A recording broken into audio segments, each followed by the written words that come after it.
know him, he's used to. And I felt that, okay, probably the man has, yes, he's the beneficiary of Bola Tinubu's goodies.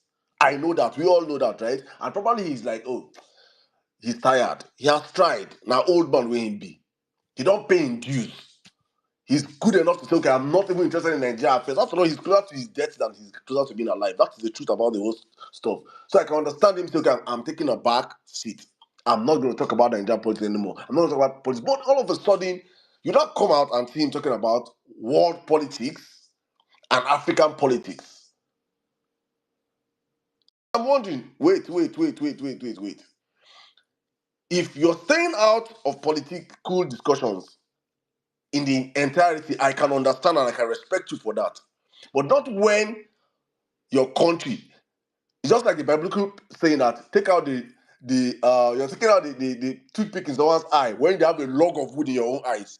Your country is in total shambles. The person that is running the affairs of Nigeria today is an abject crook, destroying the country. As we can see the manifestation of Tinubu's 2 years in power, we can see the headway, that there's no headway for the country. We can see all these things at play, and not for once have you come out or hold a press conference to talk about these things. Your own concern is about what's happening in Burkina Faso. The people of Burkina Faso are not complaining, no. They did not send you. You're just scared that an eventuality might happen that probably the military will stand up and say, Nigeria, enough is enough. You're and all of a sudden you go on to attack a man that has done nothing but well for his own people. You know, we have to get to a point whereby we have to ask questions. It's not everything that's imposed on Africans that we have to take as Africans. Democracy. What have democracy done for people? What have democracy done for Africans? There's every right for someone to say, I, as a citizen, as long as there's free speech, I can choose to say, I prefer and I want the military rule. You can choose to want democracy. That is your own POV. If I choose to want the military, it is my POV. It's the military. If I can bring out arguments and say, since the ascension of democracy in Nigeria, the military has done more infrastructure, because you see this gang of criminals we have in power right now. All they do is talk about infrastructures. The biggest of infrastructures that Nigeria has ever witnessed in our existence over 62 years were done during the military. The biggest of infrastructures that Nigeria, I'm saying it right again now, the biggest of structures Nigeria as a country has ever, we have witnessed till today, till 2025, was done by the military. So if you want to come out and give an argument of democracy, military rule, I can understand everybody's point of view, but you should not leave Nigeria's issues where your house is on fire and you guys have quenching the tent of another man that his house is chilling. But that's for Wole Soyinka, because honestly speaking, I was so disappointed, and I was so happy at the same time that at least Africans are rising up to the fact that okay, see Baba truly is really a corn-eating man. That is done and settled. But let me run real quick right now to what is happening. You see, last phase, our last phase, I was saying, PO, please stop talking to Nigerian press. We need you to be firing on all cylinders. I made that call out here, and I was like, please, he needs to raise the anthem. He needs to increase his volume. He has been so the game has changed. The people you're dealing with are people that are not gentle. And he went, and when he came back from America, he made that his John Hopkins speech and everything. And they came out and said he was demarketing Nigeria. The normal PO of before will be like, he will make a tweet and explain himself. No, I'm not. This is not what I meant. I meant to say that Nigeria are this and that and this. That is the normal PO that they expect. Put fire on him and he doesn't double down. He take a difference. He just calms down the whole place. No, but yesterday he was at Edwin Clark's. I'm going to find a snippet of what he said yesterday and play it. But I'm going to just paraphrase what I heard yesterday. And he said he made some very, very silent points. And he was like, Nigeria as a country is not a democracy. That the labor of our heroes past, and he was saying this in the presence of Gowon and Jonathan that were seated there. And he said that the labor of our hero past is in vain. It's in vain. And when he made that statement, it looked hard, but that is the truth. He said the labors of a hero, that the labors of God, you people's labor of Jonathan, is in vain. If labors of our heroes past was not in vain, Nigeria would have been ascending. But we are descending right now. All what Jonathan, if Jonathan had said, I know grief for 2015, say, do or die, make Nigeria scatter, blood for blood, everything for everything, he would have been in power by now. Or probably half of the country would have been burning. But that's exactly the kind of people that stole power away from him. They are not ready to give power away. And on that stage, he asked questions. He said that during Jonathan raised fuel of price from 86 naira to 120. People were protesting. The same Wawulence Space and co, all the civil societies, all your pastors at one point in time were protesters. All your leaders, all your TUC, NLC were all everybody was a protester at one point in time. When petrol was how much? How much was the cost of petrol? Jonathan took it from 86 naira to 120. They shut down the whole country. How much was a dollar then? A dollar was approximately one something. I think 192 Abi. I hope I'm not. I don't forget what. They're about in the hundreds. All these things, Nigeria were mad. Nigeria were instigated to be mad and controlled to protest vehemently. Why today? Peter was asking, I'm paraphrasing Peter, he said, why today? And I think that made headline yesterday. So at the midst of all those things he said yesterday, it was so painful to these guys. PO shut down the whole web yesterday, and you see all of them in their cahoot, from their slave boys, the Soros of the world, to their Fabios, every one of them are from different corners coming out to attack this man. This is 2 years into a stolen government, and they're still attacking one man. The man that they say came third, the man that they say did not win the election, the man that they say he came a distant third, a distant third. He's the man that they're attacking. And for me, I'm saying this again because I know, okay, if you they listen, please do not. I need you to double down extra. Your next opportunity to be in front of a microphone, say more. That is the only way you play politics with these guys. Look at how agitated they are. Look at how people, it doesn't just come off that they just come and start attacking people from nowhere. No. They started attacking people because of what he said. And that is how you run an opposition to criminals.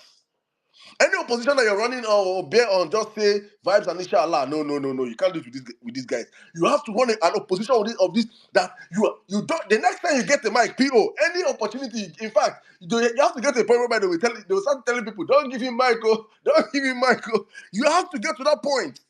That is how you play opposition with these criminals. So for me, it is very, very clear. It is very, very simple to these guys to understand. PO, you are up on a battle with the elite. And I'm saying this so many times. I've passed the level where I've started dishing out what PO did as a governor, what PO did not do as a governor. I've passed that time. If you want to argue and believe that PO did not do it as a governor, there is no problem. That one is left for you. I have no time. There are people that have that time. There are people that are well created. There's so many of our brothers and sisters online that are well created, giving you information of what PO did as a governor. I've passed that level. If Tinubu is running the ship of this country well, PO will not be in discussion today. If Tinubu was pushing this country in the right direction today, PO will not. There will be no even talk of opposition. But one man continued to stick his head out there because what he has done, what he's standing for, and the forces behind him is unstoppable. So please, guys, for me, I'm not saying it for many of you that will feel in that spirit of attack, and please don't stop. Not say Saddam saying we should not. Please, anyway, I see them dragging PO. As much energy you need to attack them back, please do not stop. Give it to them back to back. But I'm saying this for all those that probably have a very short memory span. I say this all the time. Nigerians, we are suffering from. I think they have to call it disease that Nigerians are suffering from. I think it is autoimmune attention deficient syndrome. Let it be that I'm the one that created this virus. But I believe we Nigerians are suffering from that. That is why our first instinct in every time is defend. Defend. More. Me, I know where I am. I know who I am. I know what I'm standing for. I know what I'm behind his back. I know I'm standing behind who I'm standing. So there's nothing I'm going to hear from anywhere or anytime that shakes me because I know as it stands today in Nigeria, There is no politician, dare say, that can stand, if you give them 100 yards, that can stand 20 yards to that man. Not in credibility, not in character, not in achievement, not in accomplishment, both in service and in private life. It is glaring and clear for everybody to see. But let me run real quick to the ball on contention, the one where make me and some of our brothers, they really quarrel, which I've said on this platform. I remember when I was saying last year that, I think last year on the Vawulence Space, I started saying, PDOM na scam. PDOM na scam. Many of you people on the Vawulence Space are attacking me. Many of you then reach out to me, Saddam, stop it, he dey work. He dey work. You know the same thing they work? You know the same thing they work? I say, there are some information that some of us will hear or get that we don't know how to put it out. We just swallow it and chest it. But when we say some things, it's not as if we are saying some things. For me, I say it all the time. Left for me, the only reason why, it's not because I understand the game has changed and I have to diversify my own this thing to the point where, okay, I have to start my podcast and everything, because I understand the power of narrative shaping. And I understand that the only way Tinubu has a ground or has a stay over we, that is Nigerians, is that Tinubu owns the media. If you're doubting me, please, I'm still begging you guys. If you have watched my episode with David Hunde, you understand what I'm saying here. You understand how deeply entrenched Tinubu is in the media. All your local medias, all your international media, all your local medias, your mainstream media, your radio media, your newspapers, even to your online bloggers, he's entrenched in every one of these organizations, paying them big money. So I understand that the only way, and I understand also that Nigerians, we have a very, very, as I call it, autoimmune attention deficiency syndrome. We have it. We forget so soon. We have a very short memory span. They forget so quick. That's the only reason why a Buhari will mess up Nigeria in the 70s, and start in the 80s, and he will come back 30 years later and become a president. That thing is an inbuilt virus that's even from our generations. Our parents inherited it till now. And I want to join. I was on the phone with my mom yesterday, and she called me and she was telling me, Saddam, did you, because as Saddam Ahmad they call me, he said, Saddam, did you say they arrest this boy, very dark man? I said, mommy, you heard? He said, yes. I don't know. I said, oh. I said, mommy, leave that boy. That boy is working for the government. She said, what do you mean? I'm giving people real life story that happened to me and my mom yesterday. I was like, mommy, he works for the government. She said, okay, how do you mean by that? That boy is, I said, did you know that Tinubu's son was allegedly involved in kidnapping and almost murdering someone? The president of Nigerian Association of Nigerian Students. She said, no. How? When? Where? When did this one happen? I said, okay. I said, did you know that they have removed subsidy on electricity? She said, no. I said, okay. I said, you see, what many of people don't understand is that for people, I'm saying it for many of us on this platform, they still do not understand when I say VDM is a willing tool, or I'm still at the 80% that I know that he knows what he's doing. That he knows what he's doing. Probably I'm giving that 20% gap of him pretending that he doesn't know what he's doing, but they are using him. But I'm 100% certain that VDM is a tool for the APC government. I'm giving him a 20% part of saying he does not know. And I'm going to explain this very, very briefly for the next to understand. When I say that I understand our problem as a people is that we have a very short attention span. We are people that we congregate around whatever is mainstream. Whatever is mainstream or is trendy is what goes viral. And it goes viral from social media to the mainstream media to the newspapers to the daily blogs. That is how news circulates in Nigeria. So it is important to understand that if we choose to start trending something on Vawulence Space right now, it's okay, let's take up a hashtag and start trending it. And we give it we amplify it. We have seen it so many times on this Vawulence Space, how we trend issues, it ends up on Arise News. We have seen it so many times, how many times we have trended issues on this Vawulence Space, it becomes a main national talking point. There is power behind the media. So if you don't understand how the media works, you don't understand how tools are created by these same people and use these tools to deflect information, to disseminate information, or to destroy information. It is a strategy. I think they say in the days of the Romans, back in the days, that's what the Colosseum was built for. It is a strategy that has been running from generations to generations. The same people that created Nadeco and formed to be activists in the 90s are the people that are in power today, and you can see the outcome of their results. If you think bringing down the military with Nadeco did not work, I'm sorry, it did work. They understand the game, and the game has gone so, it has gone more, it's no longer restricted to radio and newspaper. We are now on the social media sphere. VDM controls power. I'm not even coming out to come and say, I'm not going to downplay, the first thing I'll be so stupid to say is to downplay VDM. Everybody is downplaying VDM, they don't even understand what I'm saying. He is a very powerful force in the country today. Facts. Whether you like it or not, it is the truth.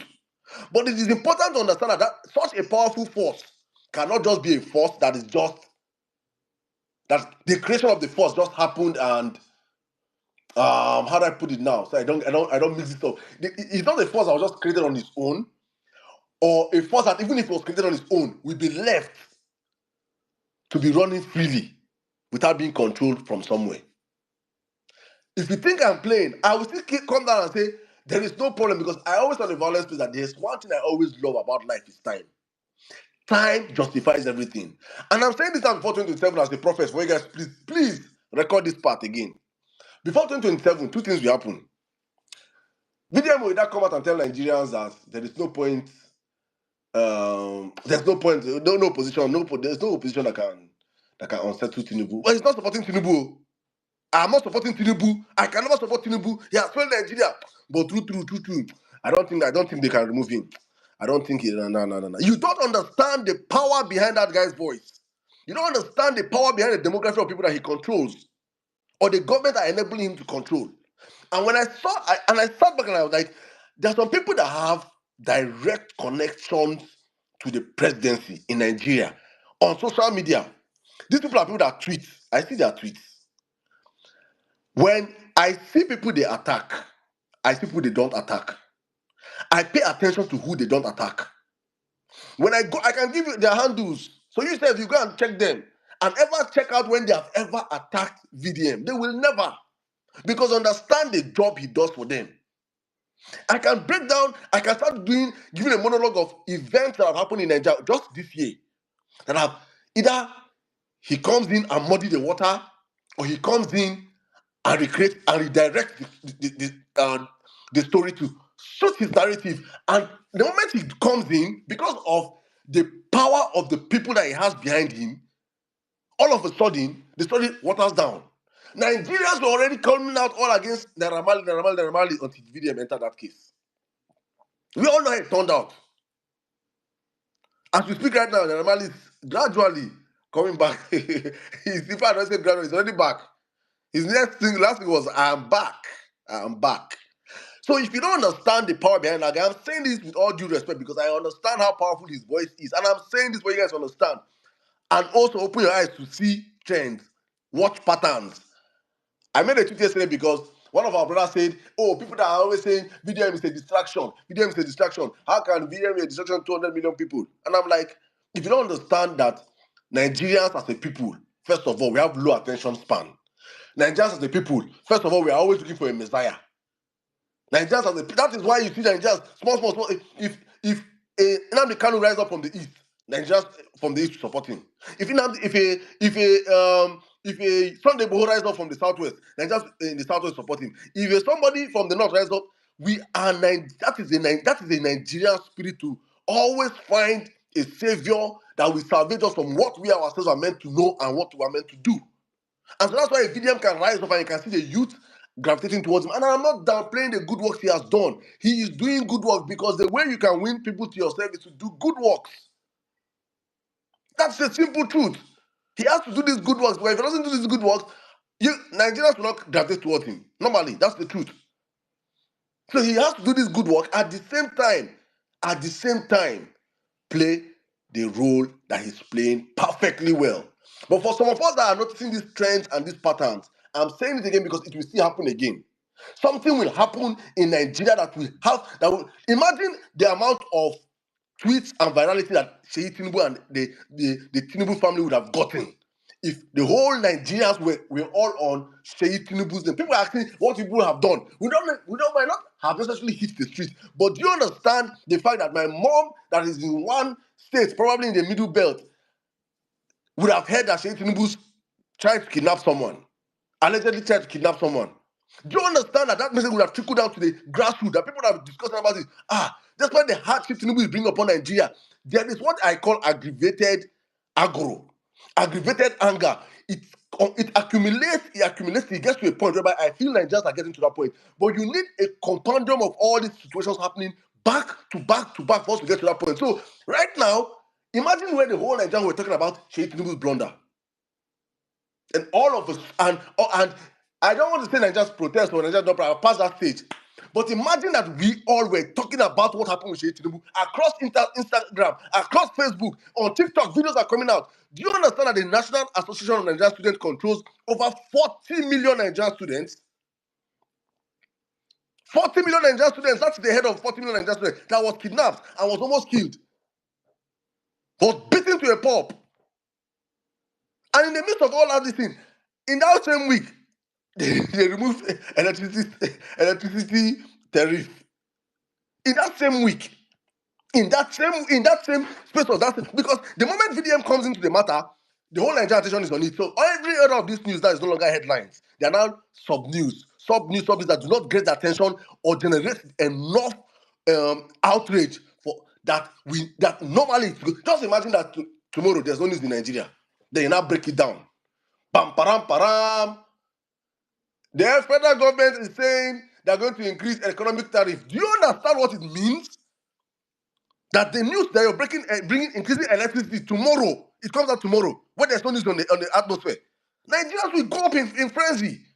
They understand this thing. So for them to bring out such policies and such news, they have to water down the environment. They have to check and balance. Okay, you don't come for yesterday now. Everything is now Uhuru. There is now salvation on the earth. No more problem in Nigeria. No more protest in Nigeria. As I always say, any protest in Abuja, when you go protest, they don't pay tear gas. That protest was sponsored from Aso Rock. I'll leave it at that. If you don't understand, now you know. I'm going to just wrap up and say thank you guys. Welcome to the Vawulence Space. I'm sorry I did not drop an episode of Emias Salam Show today because what happened to Asta yesterday? My spirit did not allow me, but it's well. And I want to say happy birthday to my brother, well-meaning Nigeria. Please, guys, if you did not wish well-meaning Nigeria happy birthday, yesterday was his birthday. I wish you happy long life, my brother. God bless you. Thank you for all the sacrifices and the support. Doing this thing we're doing, there is you. I see every one of you on the platform. Thank you, guys. Let's have a wonderful conversation. I want, and also as obedient and as well-meaning Nigerians up here, I just want to encourage everybody, please, when you see all the attacks Pio is getting, is because he is the ripe fruit. You don't go throwing stones at trees with unripe fruits. When you go and see a tree that is filled with ripe fruit, that the one way ripe pass, you carry stone the aim. That's what's happening. If 2 years into an illegal presidency, you have not done anything, all you do is sponsor attack dogs to attack one candidate. It only shows something. That candidate is who the world and the eyes of Nigerians are on. And when I say welcome today, Vawulence Space. Let me open up the mic right now. So if you want to speak, please, if you want to contribute, you can join us on the platform. Before we do that, please share the space, like the space, retweet the space. Let's get more people into the conversation. It's important. We carry our people along. And if you have a contrary view to what I said about VDM, I can still to talk plenty from my head. I just want to water it down. May not be safe. I know saying get fans with full year. At the same time, I told you people that last time on PDOM. Even David Hunde, when I talked about PDOM, even our brother that has escaped to APC now, that's the general overseer of the bigotry industry. I know how the back and forth me and Harry had then, but I was exposing PDOM. I know how many people are saying, but I was getting information like 6 months back to back every day. I could not come out and talk about on this platform. I cannot come out because I know many of you people you people just see small things. Person, oh, he said person help person get 10 million. I don't look at that person as savior. Oh, he help person to come out to you people just look at all this. Any person can do it. There are places that real activists belong to. In Nigeria of today. I am saying it now. I'm not hiding it. I'm saying me now like that. Like that. If I enter Nigeria now, I'm not even saying I'm nobody. I'm nobody. But I am more wanted in Nigeria than VDM. And I'm not even coming here to even say I'm anybody, because if you're really an activist against Bola Ahmed Tinubu's government, I'm telling you, you take just one day. You see what they did to that article guy is what they would have that kind of treatment VDM would have gotten, and they know that nothing because Nigerians started to do will talk. That is how this world operates. He is strictly doing a very good job for them. You see what Sowore do? I remember when I used to tell people that time also, Sowore also. I was telling you, I was saying, Sowore also stood. Those early days when I was shouting all this thing, I was saying, Sowore works for Tinubu. Dejade Yonju works for. Look at the people that are around this guy, for God's sake. Sowore, these are Tinubu's house boys. And you want all of a sudden to feel and tell me that, oh, he's innocent. The same way I told you about Pidom, I'm warning people again about this brother. Oh. When it happened, and I could remember say, I was the lone man shouting. I was screaming at the top of my voice, getting enemies there from friends, and telling them, open your eyes and see. Learn how to read patterns. There are no coincidences in Nigerian politics. You're dealing with a man that calls himself master strategist, a man that studies, a man that was instrumental to the ousting of the military in Nigeria, a man that is a working CIA asset. If you don't understand how the CIA operates, then look at Nigeria today. We are a template for how the CIA operates with information disinformation. Guys, I've hung my boot here. Before I say plenty. Let me bring in the birthday boy. The birthday boy, happy birthday coming right now, my brother. Welcome. Yeah. Omo, okay. The way I tired. Yeah. Thank you very much. Thank you very much, Adam. Good evening to everybody on the space. Good evening, good afternoon, good morning, good night, depending on where you are spacing from, according to my brother, Level Best, who has been quite busy lately. Let's say now. So that God bless it. Obviously, not be only me did this condition. So good evening, good afternoon, good morning, good night to everybody. Welcome to Vawulence Space. Like we often used to call it, the home of facts and figures. Quite some interesting topics today. So, but I'll start with just greeting as many people as I can greet. Sorry if I couldn't greet you. Sorry, maybe if Saddam might greet you when he's rounding up the space later on. So for now, I mean, greetings to everybody on the speaker session. I can see you. Greetings to all those of you requesting a mic. I can see you. You know yourself. But let me give a quick shout out to all of the blue tickers. You guys are so many today, because it's almost as if you guys occupy two different layers. But I'm going to scroll down and just call people at random. Actually, I don't leave out blue tickers. So if I don't call you, I don't come up for blue ticker session. Now I'm calling on my people down here. So shout out to Ebele Chuku. Shout out to Lekon. Shout out to Chris, Maverick, Damilola, Obina, Odunayo. Meanwhile, if you are an APC supporter, if I mistakenly gave you a shout out on your APC supporter, just know it's my way of considering you a very foolish person. So if you accepted it, it's you accepting your foolishness. Anyway, I know you know this already. Shout out to Cool Jew, shout out to Andre, shout out to Dude, Michael, Mr. Gray, D-Bex, Amara, Stella, Ujunwa. Shout out to Fuse. Fuse, why are you laughing? Are you an APC supporter? Shout out to Obedient. Shout out to Blind Dogs, Female, and everybody on the space. Dennis. Shout out to Auntie Stella to Gubo. I just saw us just now. Shout out to Linus, Joy, Edo. This name is so apparently I guess this person is Edo. Edo is like a very common phrase in Edo State. So it's more like I consider it a banter phrase, anyways. Where people just say like Asa can't be Benin. People like it's. I consider it a banter phrase. I don't think it means anything. Shout out to Director Yusuf, Adiaha, Gifty, Vinci, and so many persons. I mean, I can't call all your names. What I haven't done now is I skipped all our regular violence because I know Saddam will always get to them when he's giving the final shout out at the top. So I kind of scroll down to people who probably regularly don't call and so on. So welcome to everybody. Welcome to the space. Before I give my likely short submission, I would want to encourage you, crave your indulgence, beg you, plead with you, and admonish you, anyone that you think fits into your uh, bucket, to do well to repost the space. Do well to repost the space, not for the sake of numbers, but for the sake of information propagation. I don't, for the sake of just getting this information to a wider range of ears. Because to be honest, um, if we, of course, we can come, whether or not to have, if it's 100 people on the space, we can have a very nice, it won't give, a lot of time to talk. We can have a very nice conversation. But the point is, for in that case, it might just be a conversation just to soothing our own mental health, to make us feel like, nobody else they think like this. We still reach like 100 people where they think like this. But um, what we want to do is beyond that. What we want to do is to be able to open the eyes of Nigerians to key happenings, key topics around the country, especially Nigerians, and of course, Africa possibly. So please do well to repost the space. It doesn't cost you money.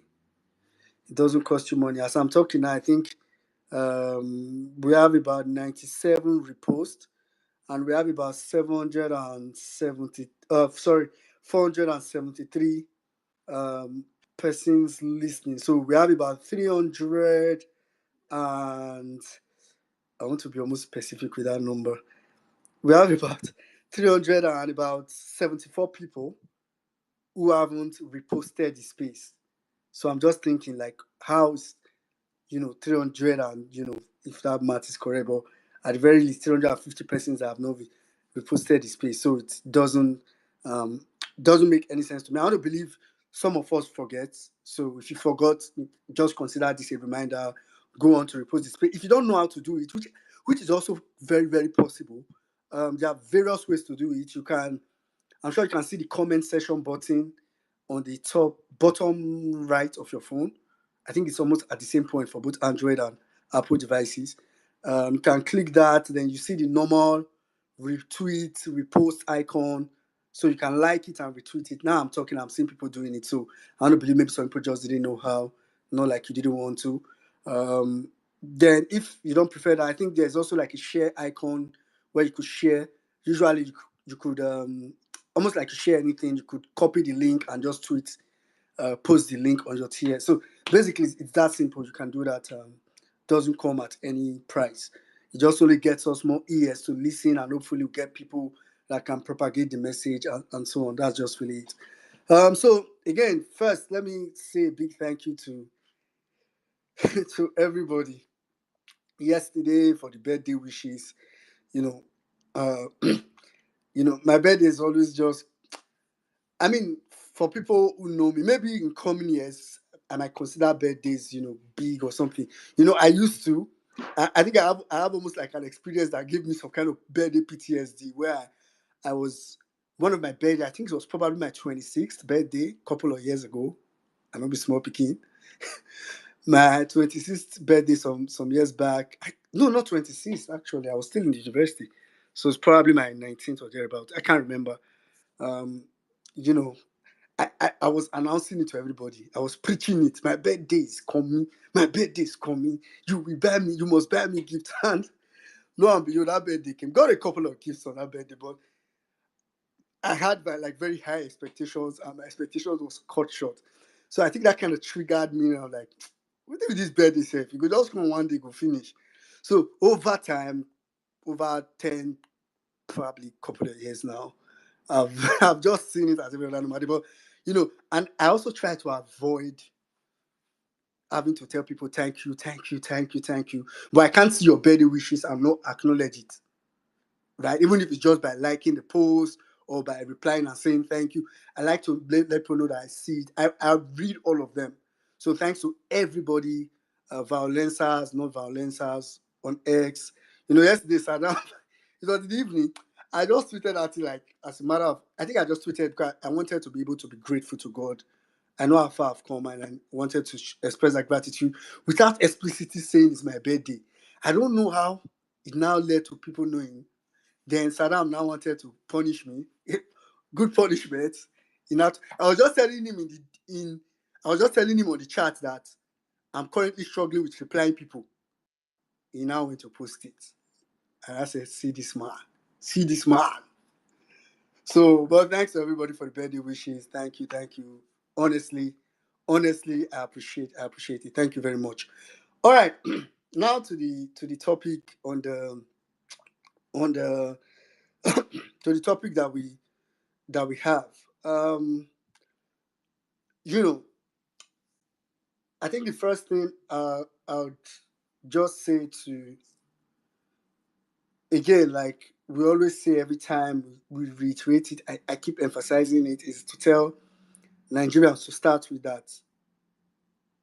The change that will come to Nigeria is a change that will come solely based on Nigerians. So it's a Nigerians versus the elite thing, right? Um, so luckily, we've had Peter Obi, right, who has been, I mean, at least amongst people who are in the public space, yeah, Mr. Peter Obi is not an angel, is not the most perfect person. Yeah, I agree with you.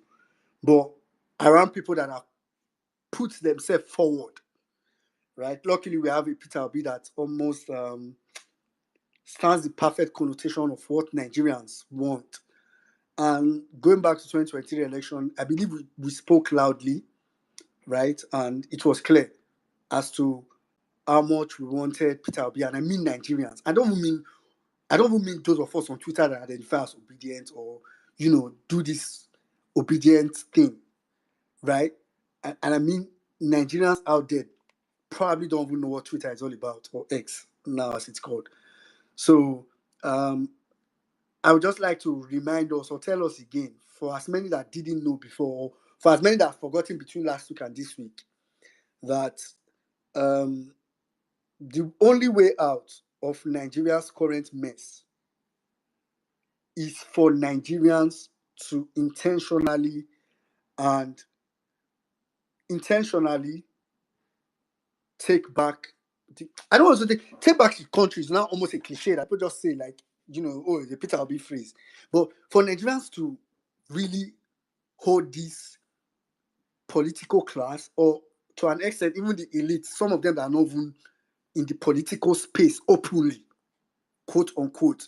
There are some elites in Nigeria that they are not politicians. They don't act like politicians, but the amount of damages they do on the ground to the country is quite enormous. So I'll just tell us that we are at a current decision point. I feel like that's where we are, right? And whether or not we want to admit it, we're at a current point where the political class or the elite class has the upper hand in terms of they have the financial powers, right? And they've been able to grab steel power, so they have that hand. But I would like to tell us that, honestly, if we really want the change that we crave, we should know that it's up to us. So, point is that I say that to say that I don't see, to be honest, of recent, I don't, I'm more focused on Nigerians.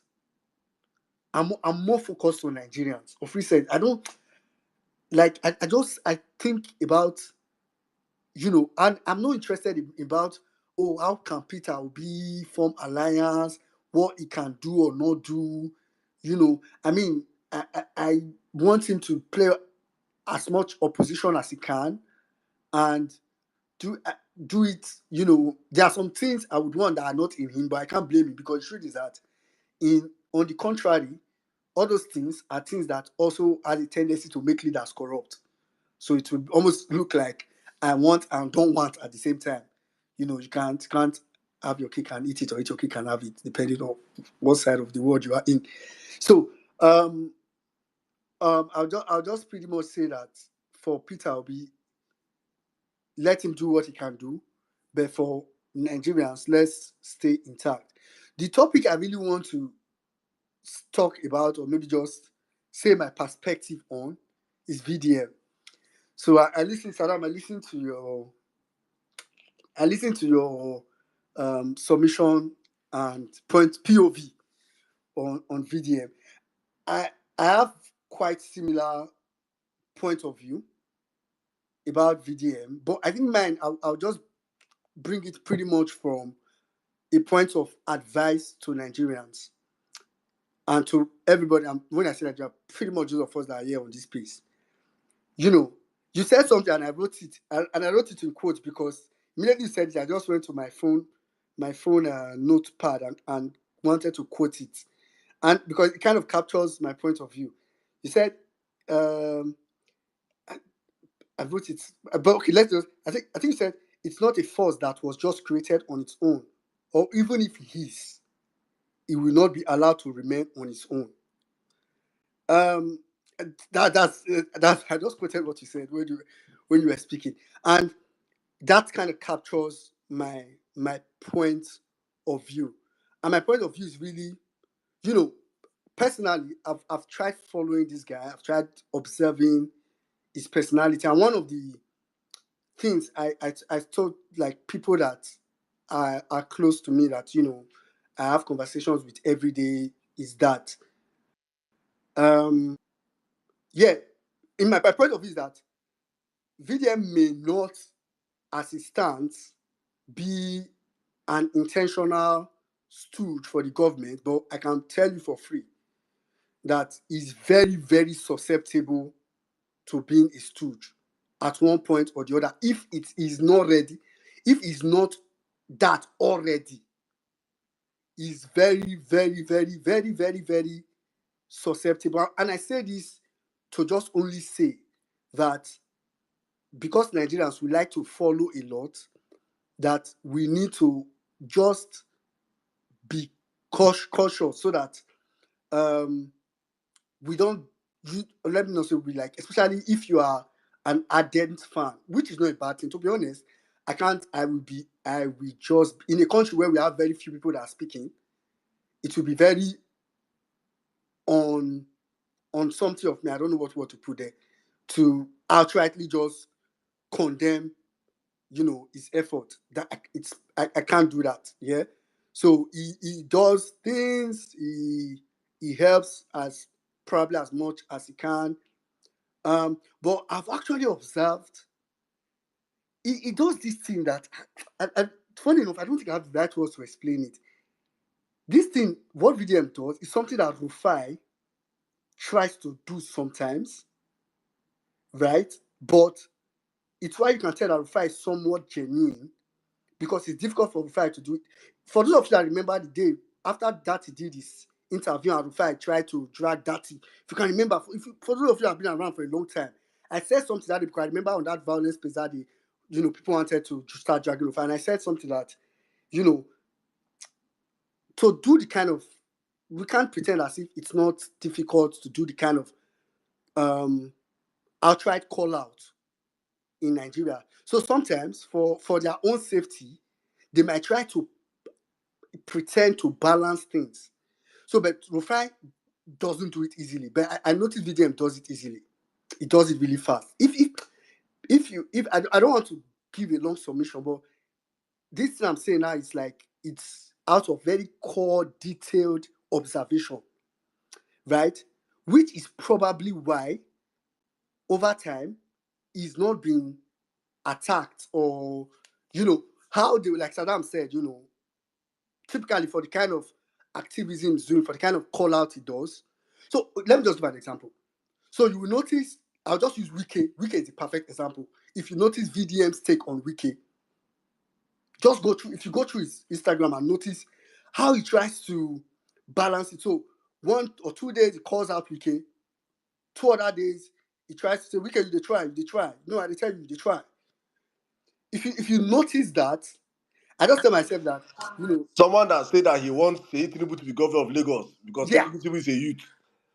So I don't know what that if, to play with. if you follow the trajectory, right, of how he does, there's a way it goes about it that you may not be able to easily decipher, because I'm sure you can tell yourself that, oh, one day he was trying to support Sheikh Tinubu, but with this case that Saddam just said, now this Sheikh Tinubu scandal, you will discover that even when nobody was talking about it, he talked about it, he amplified it. So you might be confused to say, this guy is trying to do something and all that.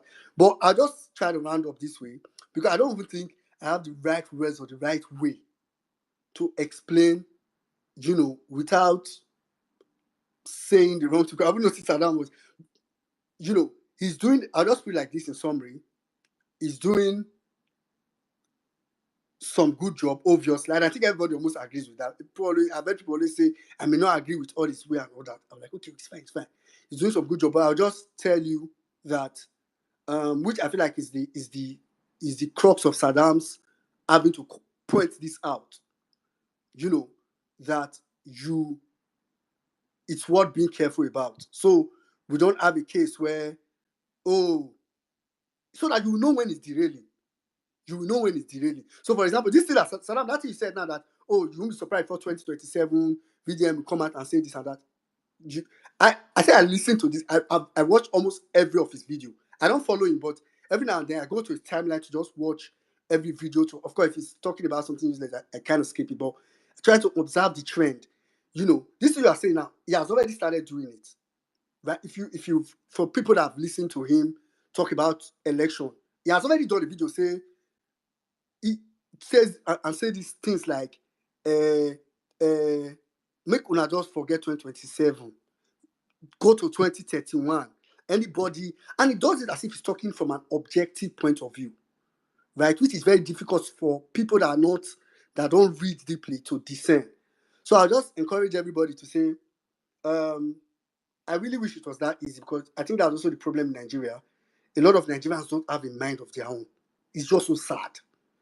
A lot of Nigerians don't have, because if a lot of Nigerians have a mind of their own, I won't even need to be saying this much. So I'll just say that try to prepare your mind, commend when you can, support when you can. For example, his arrest and all that didn't make sense, but like Saddam said, I also kind of observe that. So the point is that it can even be a tool for the government without knowing it. One of the first things I told myself, and I told someone yesterday, that what's the chance that, and I was more particular about the power tariff. What's the chance that after the power tariff, they just needed someone to shake the system and get VDM, get people distracted. They don't necessarily need to inform that VDM are going to get you. That's possible they did that. So like Saddam said, Saddam did 80-20. I'm not going to put a number to it, but I'm just going to tell everybody that, first of all, try to develop a mind of your own and be conscious. Just know only yourself and what you want for Nigeria. So that if anybody is saying anything contrary, it's almost like the Bible for me as a Christian. I'm a Christian, I believe in the Bible. If any pastor is saying anything that I don't believe in, if you like, make you be Pastor Jesus. Like your assistant Jesus on earth. I will not believe you. You cannot, I will not take your word for it. So that's what I will also say to people, that be cautious, so that whenever he says things, that by the time he says them, don't even think about whether he's saying this consciously or whether it's bought or not.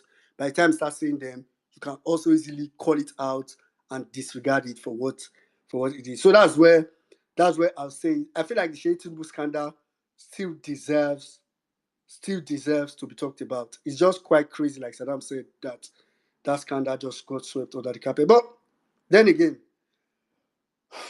desperate times, require desperate measures. Saddam, go ahead. All right, my brother. I just wanted to, before bringing speakers, let me just play the clip that is causing problem right now across Nigeria. Why you can see all these elders shouting and gnashing their teeth. Continued living that life to the end. I listened to my brother Mike when he talked about may the labor of our heroes past not be in vain. I'm sorry, I'm happy that Jack One is here, and I'm happy that Jonathan is here. But I can tell you, their sacrifice is in vain. They sacrificed for nothing. When this country, when people were protesting, when there was no need to protest under Jonathan. Where are those protesters? Have they died? Where are they? So why are we saying it should not be in vain? Jonathan increased fuel from 8 to 7 naira to 120 and people were protesting in this country. And when it was 900, they were not protesting. Are they dead? So why are we saying it should not be in vain? People protested when naira was 180 and when it was 1,000, they were not protesting. Are they dead? So let's not say it's not in vain. I spoke a few days ago and people said I'm marketing Nigeria. When it stood to be the marketer, one bank just showed that 75% of Nigerians in rural areas are poor. It's one bank marketing Nigeria. UNICEF 2 days ago released that Nigeria now has over 2 million minority children, the second highest in the world. Are they democratic Nigeria? Let's face the reality. Their labor is in vain. We have a country now that is not democratic.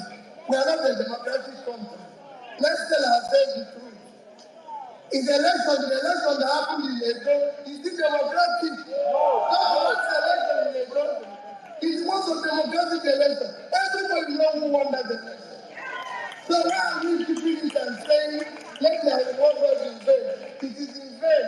So we can start picking the pieces now because they've destroyed everything people have sacrificed for. Look at what is happening in Nigeria today. Above all, One is sacrifice everything. The country people sacrifice has turned into a crime scene. All we do today is stealing. And we have to do something. All we need to do is live a courageous life. All right, that is the reason why you see the tears flowing across the whole elite class in Nigeria. They are crying because of this 2 minute speech from this man. And for me, I said it last week. I say it is time to double down.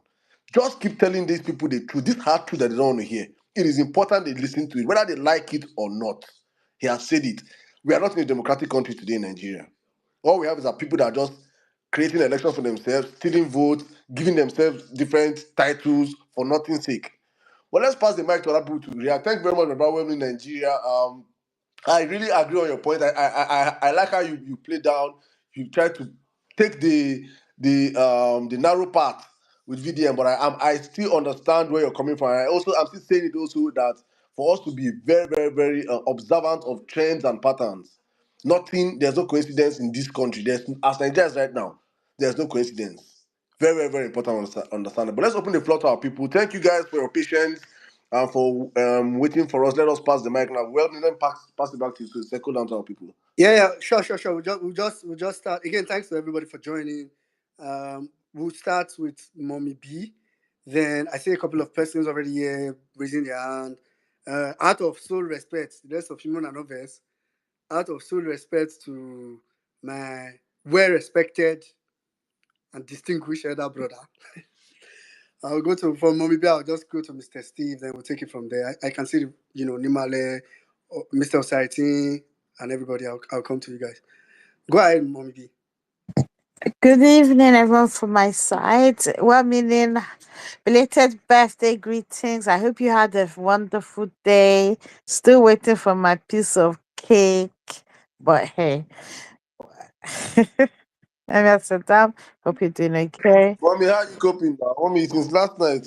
Ah, How is Kayla? Kayla, yeah, if you see the vex that girl used to, I told her when she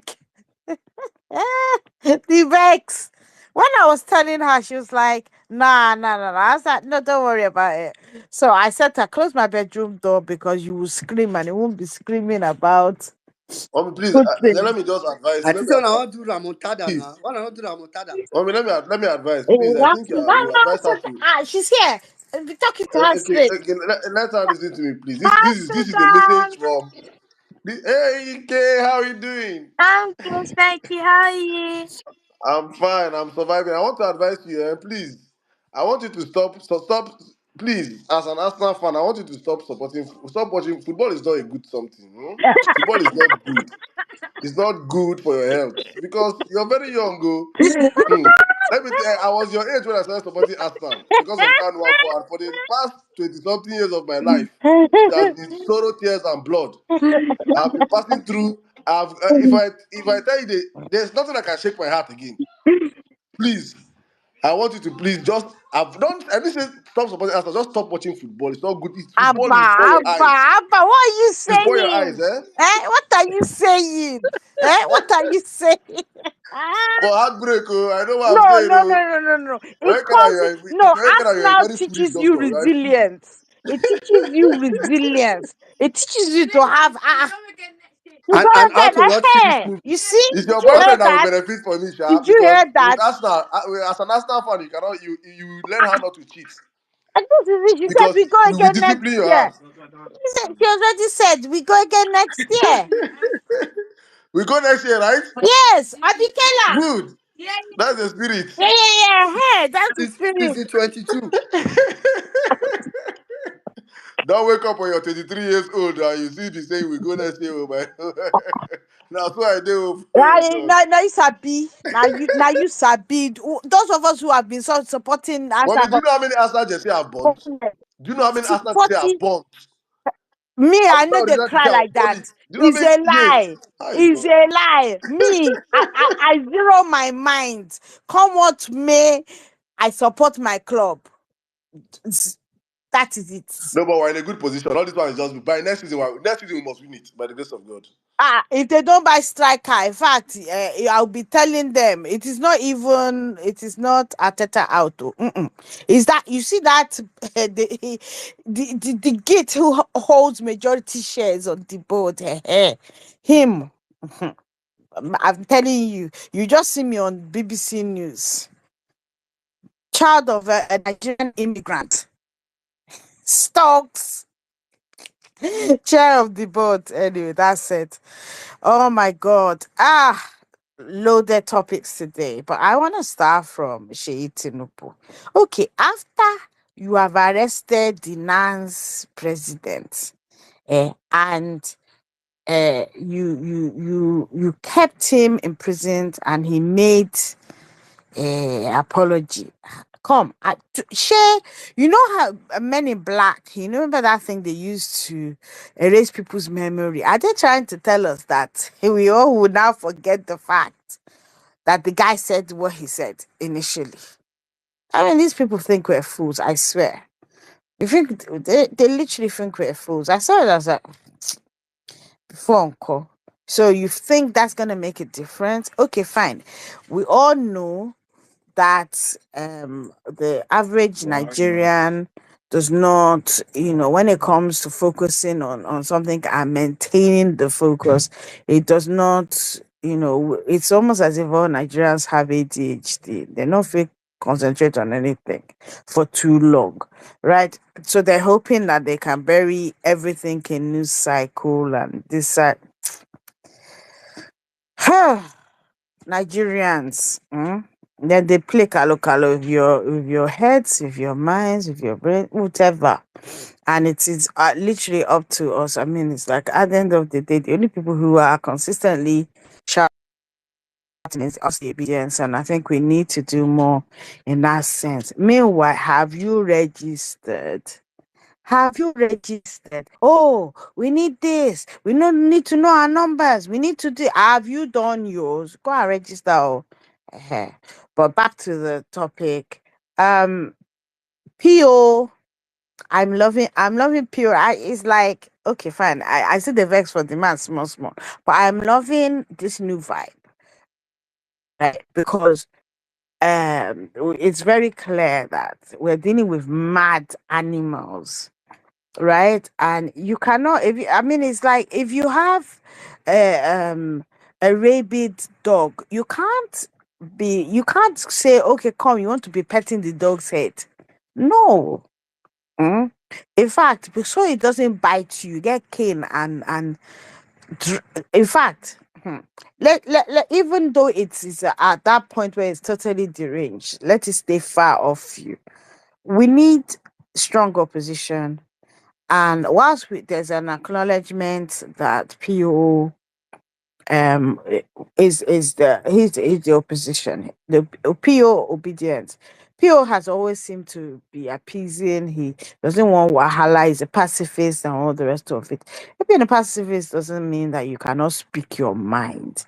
And I love the fact that he's not actually pulling punches. He's doing the proverbial 1-2 punch, soccer punch, because they have been crying. And I love that they have been crying. Eh, because this cry, you would think that Atiku didn't say anything the other day. Did they answer him? No. But because there's this fire that has been added to his usual. I mean, he's always been telling us the truth, but with the fire attached to it, it's hitting home, and they hate it. They hate it, and they should not worry. We are still coming. In fact, they will be crying, and crying and crying until 2027. Meanwhile, the rest of us, when they are doing their crying, everybody enter trenches, right? So this is, I thought it would be maybe next year, but it looks like it's starting early, right? So that gentlemanly toga, everyone, you have to take it off, because we're not dealing with sensible people. We're dealing with mad people who would rather rule by propaganda than to face the face, uh, to try and even make a dent in the dire straits that Nigeria finds itself in at the moment. The elites are never gonna like PU, right? Because most of them, ex- they, they, they, they have patronage from the government of the day, right? They enjoy it, right? And PO will never be party government. Forget it. Eh, PO that makes it very clear that neither his children nor his wife will have positions in any government that he forms, right? Because they were not elected for. So this one that they're fighting so hard is just because they see that the man is not getting tired. If anything, right, he's getting stronger as Nigeria descends into bedlam, into, I mean, it's like, I don't even know, it is not even, it's beyond chaos at the moment, right? And PO, as you know, his heart is for the common man. Right. Those numbers must be doing his head in, because this heat that he's bringing. Right. But what we need to be doing is, PO, when you see his post, okay, fine. Some of them might be long. Even if he does a news item, it is on us. We do not have traditional press on our side. Yes, we have some obedient leaning media outfits. However, remember, we are all members we're all media people, right? And so it is, the onus is on us to take those messages wide and far. I was hearing Saddam talk about my sister, his mom, about this stuff that they hear, right? Here's the thing: my mom's not on social. My mom only has WhatsApp, right? But if you see the nonsense that they share to WhatsApp, right, you realize that actually, if we are to counter it, right, if we are to counter all this propaganda that they're putting out there, right, if we are to put out the news, the real news, so that people become informed and therefore they become angry, we need to utilize WhatsApp. Do you know how many Nigerians have WhatsApp? Right? We need to utilize it more. It's not Twitter. Twitter is fine, right? I'm not saying there's anything about Twitter. What about Facebook? If you see the nonsense that's going on Facebook, where are we? Share it. Most of us have Facebook accounts. If you see stuff online on Twitter, share it. Share it to your WhatsApp.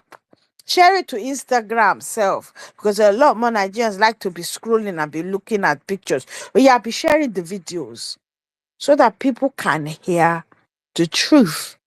That is, if you have no other job, let that be your job, because somehow, right, everyone needs to be informed, because until everyone is informed, right, the government will continue to hold sway. Anyway, that's all I have to say for now. So let me yield the mic back to Amini. Thank you. Thank you very much, Mommy B. Thank you very much for that very good submission. And take heart, take heart for yesterday. Take heart. Anyway, when I try. I was just, you promote. You wanted to do Ramontada, so I was watching. Okay, thank you, Mommy B. All right, quickly, I'm gonna go over to Mr. Steve. After Mr. Steve, I'll come to Mr. Saritin, then Well, Onima. minute, sorry, please. One more, please. Can Yeah. you post the link to the obedience website? If you can post it on the comment section and post it up on the jumbotron, please. People are asking in the DM. Thank you. Okay.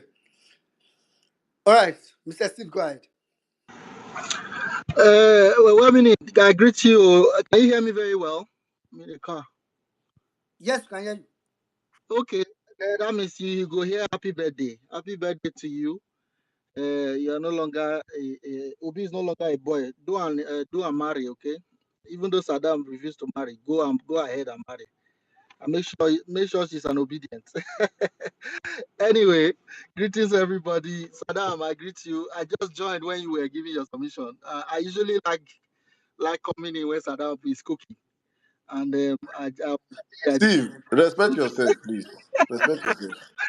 I know, but your submissions are always very on point. Of course, N6 now our book of Google. Although now he has given up, he said, "Hey, I don't take over." Tell NC say we dey miss him. He's still our book of Google.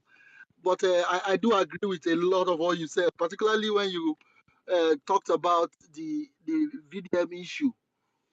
I was one of those who disagreed with you when you raised the issue of PDOM then. But hindsight is 2020.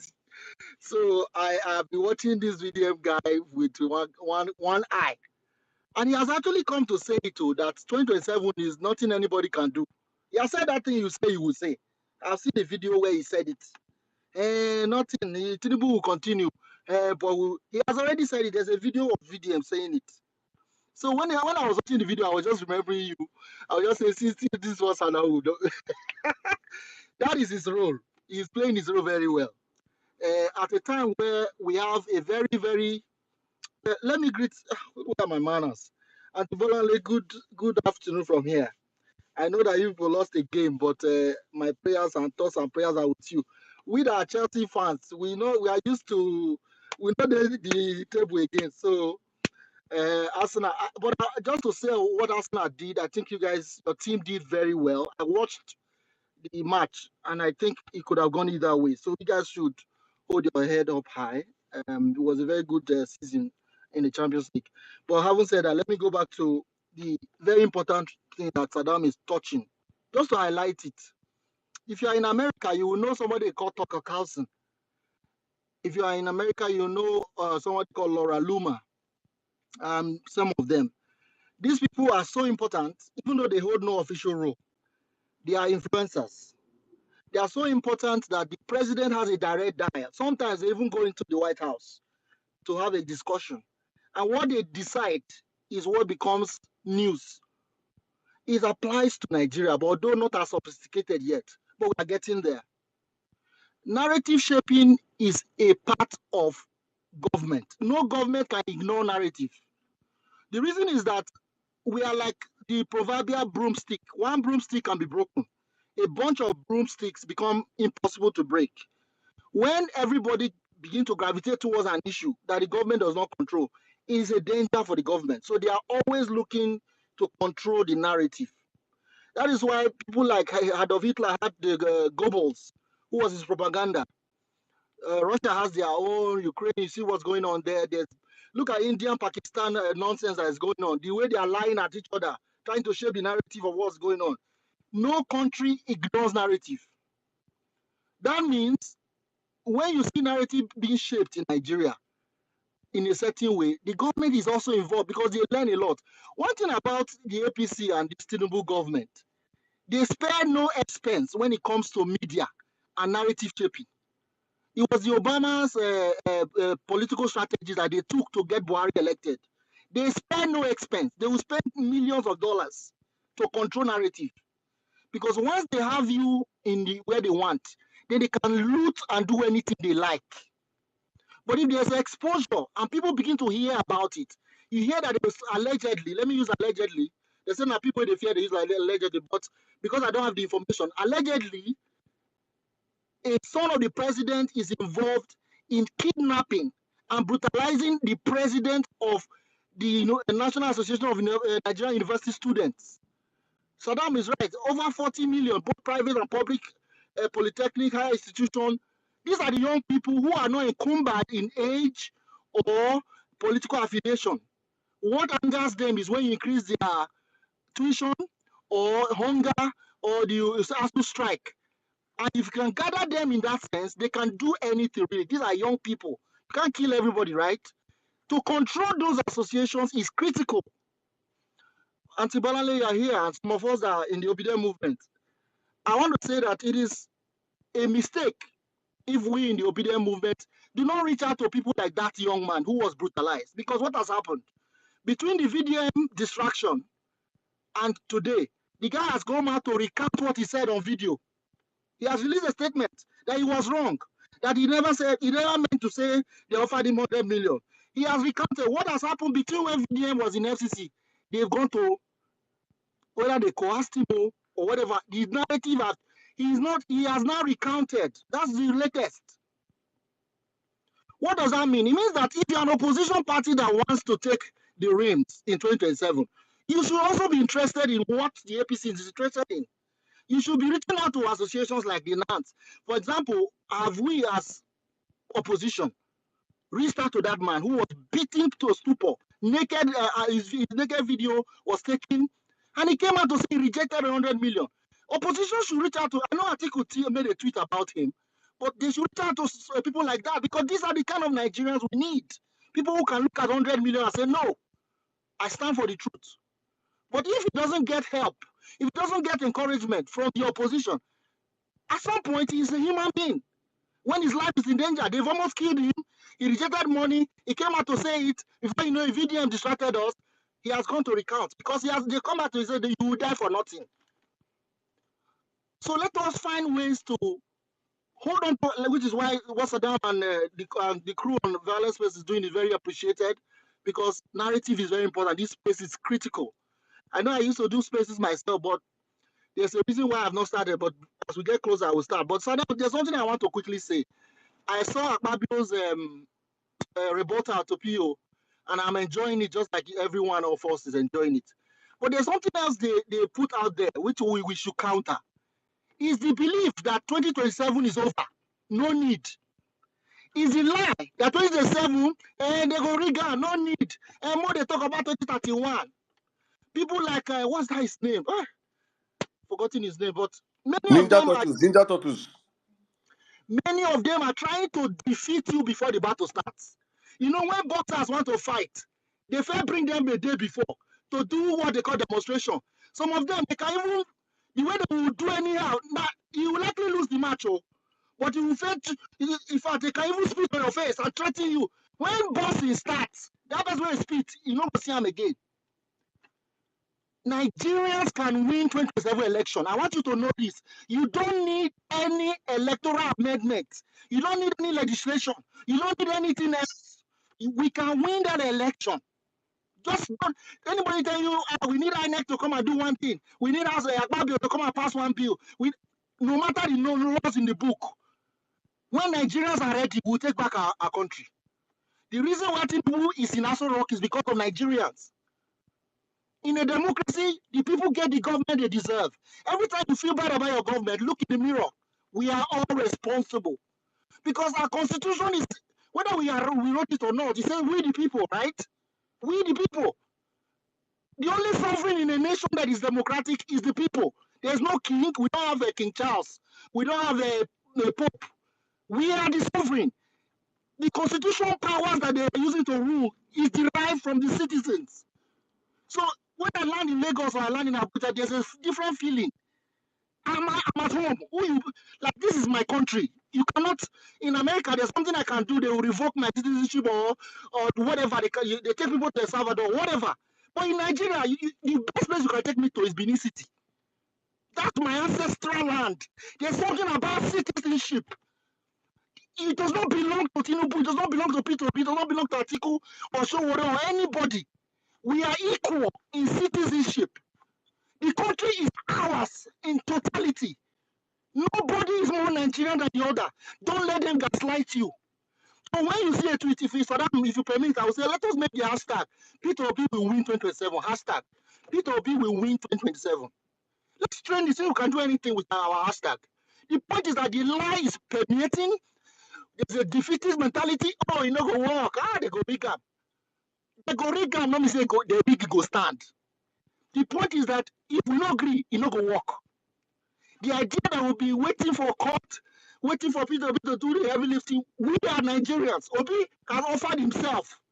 It is incumbent on us to destroy this lie that a government that has brought poverty, a government that is brutalizing even public figures like NAS president, a government that is silencing opposition, a government that is looting and wasting our resources will be allowed to steamroll us. It's a lie. Lie from the pit of hell. So I just want to wake you up to understand that our election is winnable. Goodluck Jonathan was a president of PDP. They had ruled for 16 years. He lost and he left. Tinubu will lose. He's a one-term president. It is durable. Nigeria does not belong to Bodilion. Nigeria is not his property. Nigeria is not his ancestral land. It is all of us. We are all equal. If we not agree, you not go dead there. Understand this and know peace that Peter Obi is going to win this election by our effort. And if nobody can gaslight us, because everybody knows that APC is a total failure. Total. There is no remedy, no gaslighting, no propaganda, no VDM. Wake up. That election will be won. Whoever is the INEC chairman, even if he's appointed by Tinubu, he will have no choice but to announce the actual result because instant karma will be available. Thank you.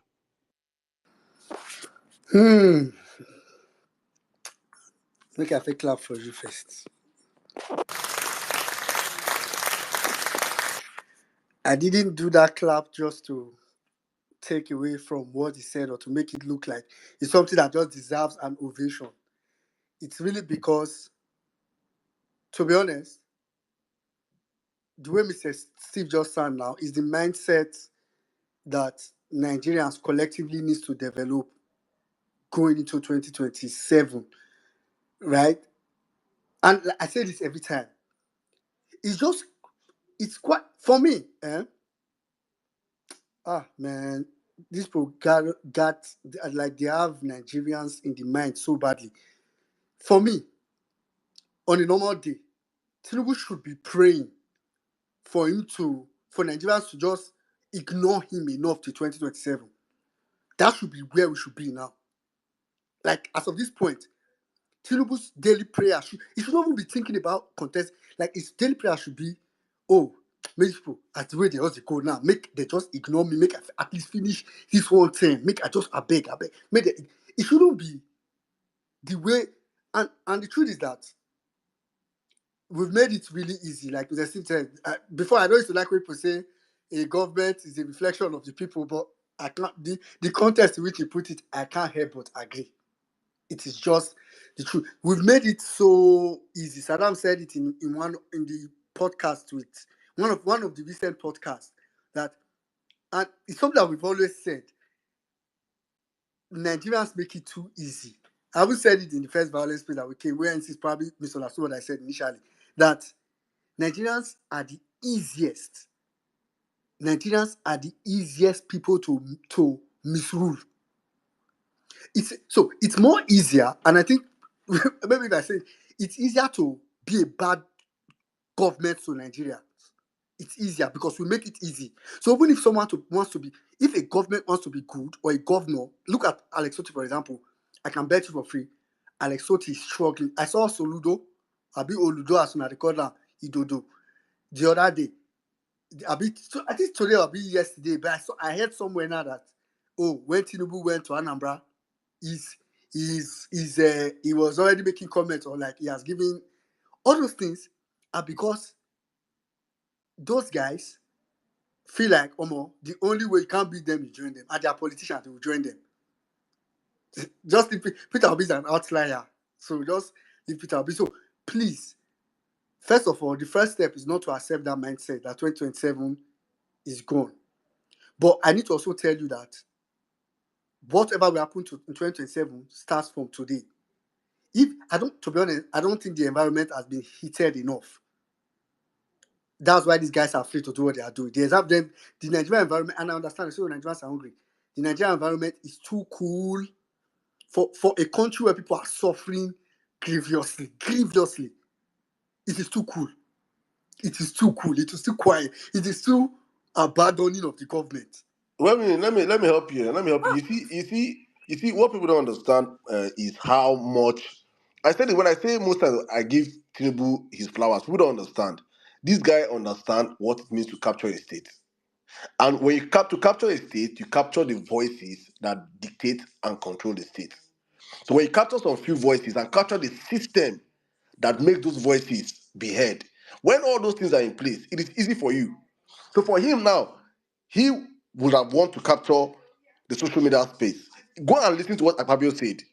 Go and listen to Akpabio's speech today when he was addressing Peter Obi in the house. He said, and only use social media people because it is not regulated. He made that because you know that this is that space that they still don't have monopoly of. They don't understand how can we stop people from speaking. So it is important to understand. That's why I tell Nigeria. People don't understand. When I people say Nigerians are not tired, Nigerians are not hungry, I say don't blame. I don't blame Nigerians most times. Nigerians are under a system that is controlled. So it is left for us to do the hard work. So if you're not doing the hard work, if you as a person on social media that have this information and you're not passing it out to other people, you're part of the problem. Because you sit down, you get the information, nobody around you understands what's happening in Nigeria. Some people you meet somebody will still saying, now God, cause up until today, not knowing that it's bad governance. So we have to, as a people, have to do the hard work. If you don't do the hard work, honestly speaking, it's this guy will run it. He will run it because he understands that he owns the media. All your headlines tomorrow will not be about them increasing electricity tariff. It's not be about. Look at the lie and the propaganda that is going on right now that they are paid off Baba, IMF. Saddam.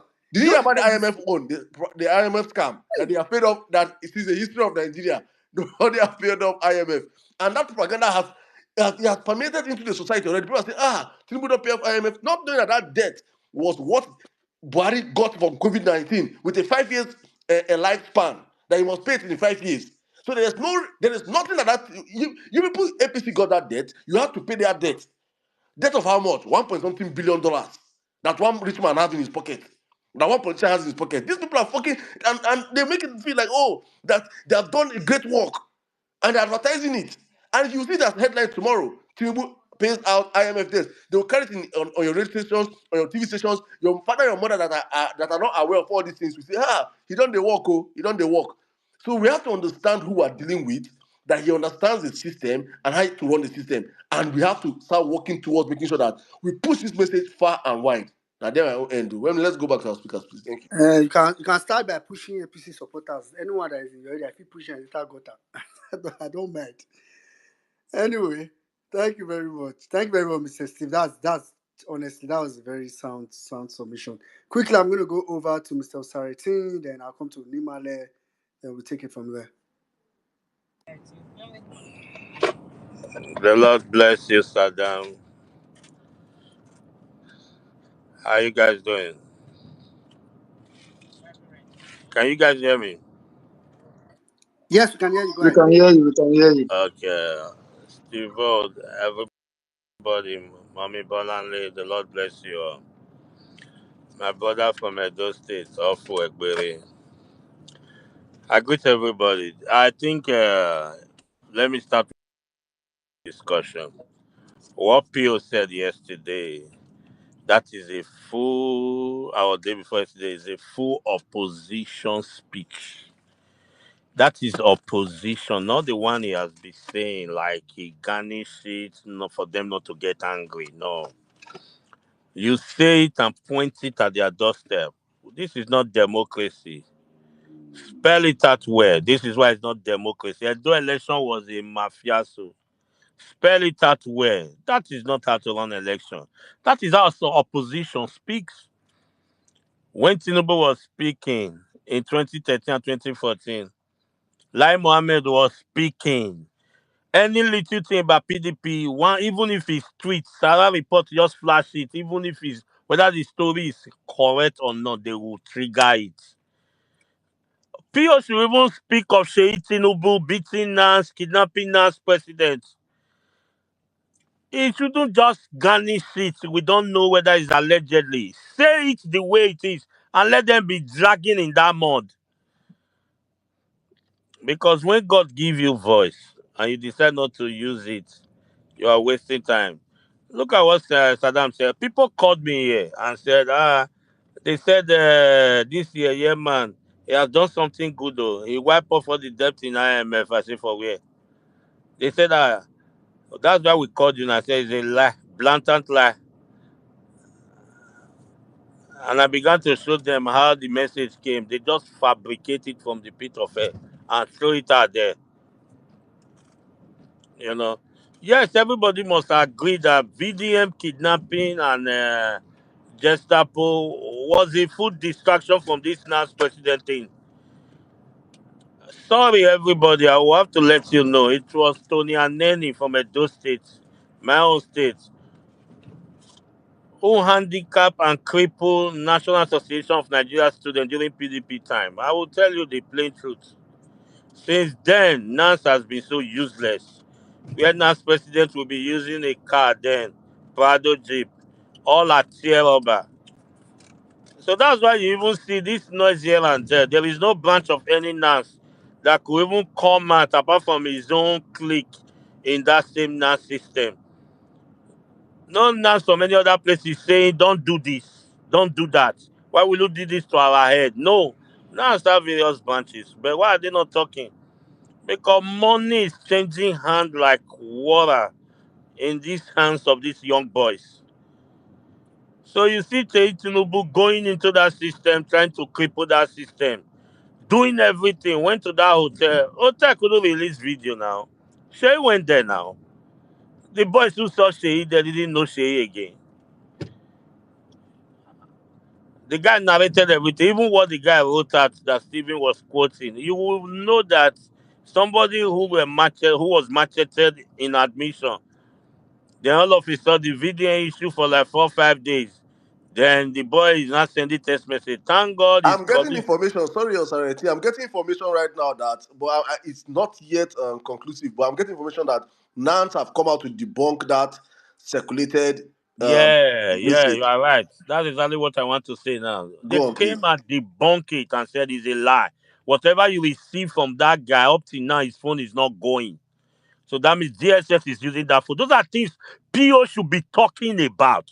The click of PO, the click of Alessoti. Well, let me just leave that one. He's an incumbent governor, and his voice is shaking. When people are looking for second ten, I don't know what they are looking for. It tells me when you are looking for second tenor that you're actually not asked to do anything. You are there for self-centeredness. You know, they're asking you how will you rate Tinubu government. You are still weighing it. What are you weighing?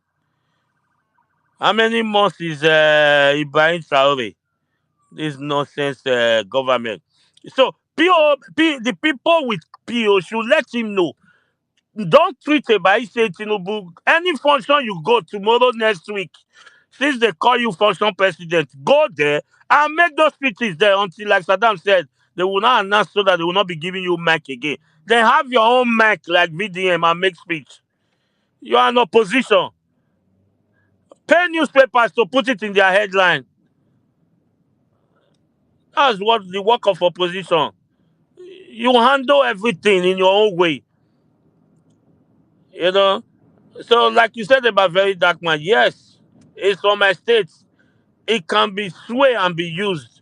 Like what you just said, he has made statements on politics, and he said he does not want to meddle into politics, and he said it loud and clear. What that clip?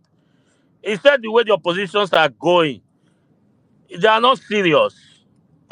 Tinubu will take over 2027. He said it. I watched that clip. And I look at him and just said, you don't need to meddle into this that will make you lose your track. Because once you make statements like this, you are swaying people to become redundant. And you dare not. And we will advise him to that equal state. He cannot just know everything. He cannot be free from error. Don't allow them to use you. Look at these few days they kidnap him now because of another thing will happen tomorrow. They will kidnap you again. And everybody will be worried. Oh, yes, he has come again. Meanwhile, it's a distraction. It is a full one.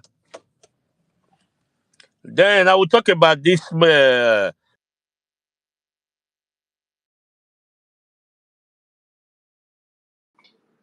Is it just me? Yes, it's just you. Oh, is he speaking? No, I can't hear you. Okay, yes, you go. I don't. As I think you did there, I'm really enjoying your submission. Yeah, yeah. Because I Honestly. think that's a I don't is dropped. I But can Well, see him. I can see him on the speaker session, but he's not speaking. But let me just yeah, quickly me too. I can let see. me just use 1 minute if you don't, or 30 seconds. Go ahead. go on, please. Please. Is to say about this Ibrahim Traore that is going on. APC have now taken. In fact, they banned the support for Traore, the Burkina Faso guy, because they are afraid. When they look at the mirror and they see what the young man is doing, they are afraid, though, because they feel that it may encourage young military people, because Steve, they don't. let's even talk about that. This thing. Look at all. There's this particular castrated dwarf that I personally have a personal aggro with that guy. Or what do I really they call that guy? If you're on Jester Omojua, yes, if yes. you're on social media pre 2012 and you saw what that guy did with the image of Jonathan. He called If you Jonathan pig. Pig. if you see the vitriol this guy is true on Jonathan, you wonder whether. And at that time, I was like, oh, well, this guy is fighting for unity. And he was saying that the moment APC enter power, he's going to be the first voice to hold them accountable. You will see, I was like, oh, I love this fire. I like how these young guys are really, I was thinking that these guys are truly people that really wanted the change for Nigeria. Almost as APC enter, this guy begin leak handles of all these politicians. Back to back, I'll be wondering, I'm like, are you not the same? Are you not the guy that was coming out to say all these things that you're going to hold this people responsible? Where is that accountability today? If Jonathan under Jonathan, we saw all what Jonathan was doing. We know he had challenges and all the things happened under Jonathan. But under Buhari in 8, you supported his first tenure, supported Buhari in 2019. You now support Tinubu, and you come out, and you're trying to. And I'm like, these are young Nigerians, young Nigerians, and it's important we have to shame these guys so that in the future, I thank God the internet does not forget. In future, when these records are being played, because in Abacha's time, there were people that supported Abacha. There were artists that sang for Abacha, but because there were no internet that time, many of them have become celebrities today. Many of them are still working to it. Some of them died and were given an honorable burial.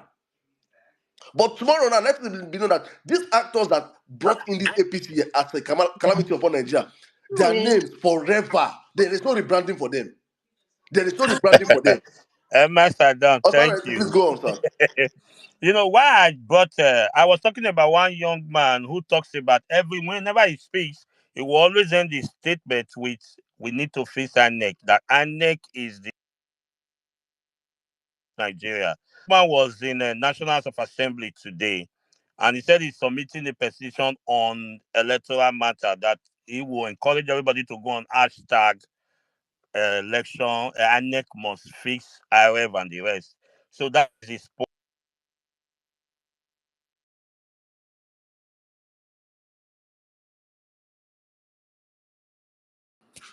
Omo. Authority, please get to a good place and fix your network. And Yeah, I saw the guy, yeah, Randy Peters, a very strong voice also. And I think these are kind of the voices that we need also coming out. He's a I very swear. good voice. The only thing But where I don't agree with that guy on that INEC. and Every that's other exactly what I wanted. why I will not agree with him. Let me say this. You see the truth about Nigeria is that you are dealing with the worst set of thieves, criminals in the history of this country. You're asking a thief, a criminal, a Tinubu to fix and amend INEC for you. Do you know what Tinubu is going to write or amend for you in INEC that you think he will favor you to get him out of power? As INEC is constituted today, as it stands today, what the electoral reform that we have today is enough to take Tinubu out of power. The problem is that we as Nigerians, are we ready to play our part?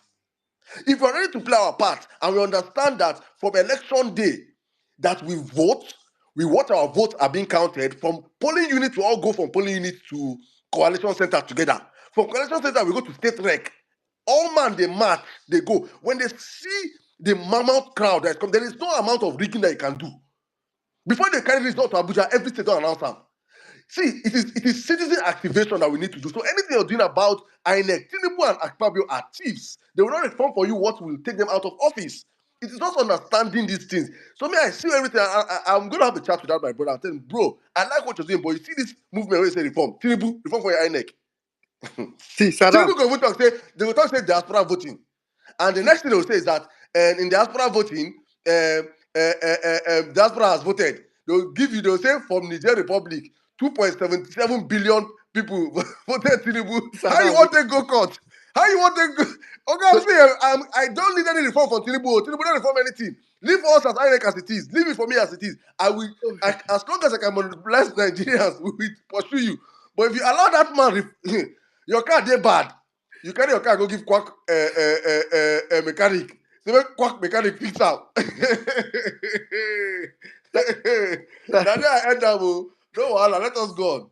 yeah, just to be clear, before we come back to side, okay, so I think say Mr. Steve before you round up, just to be clear, so Randy Peter, funny enough, I didn't know he's And they see following. where first I recall one of my brother Ponty, they give me thumbs down. Please, Ponty, come up here and explain to me why you're giving me thumbs down, please.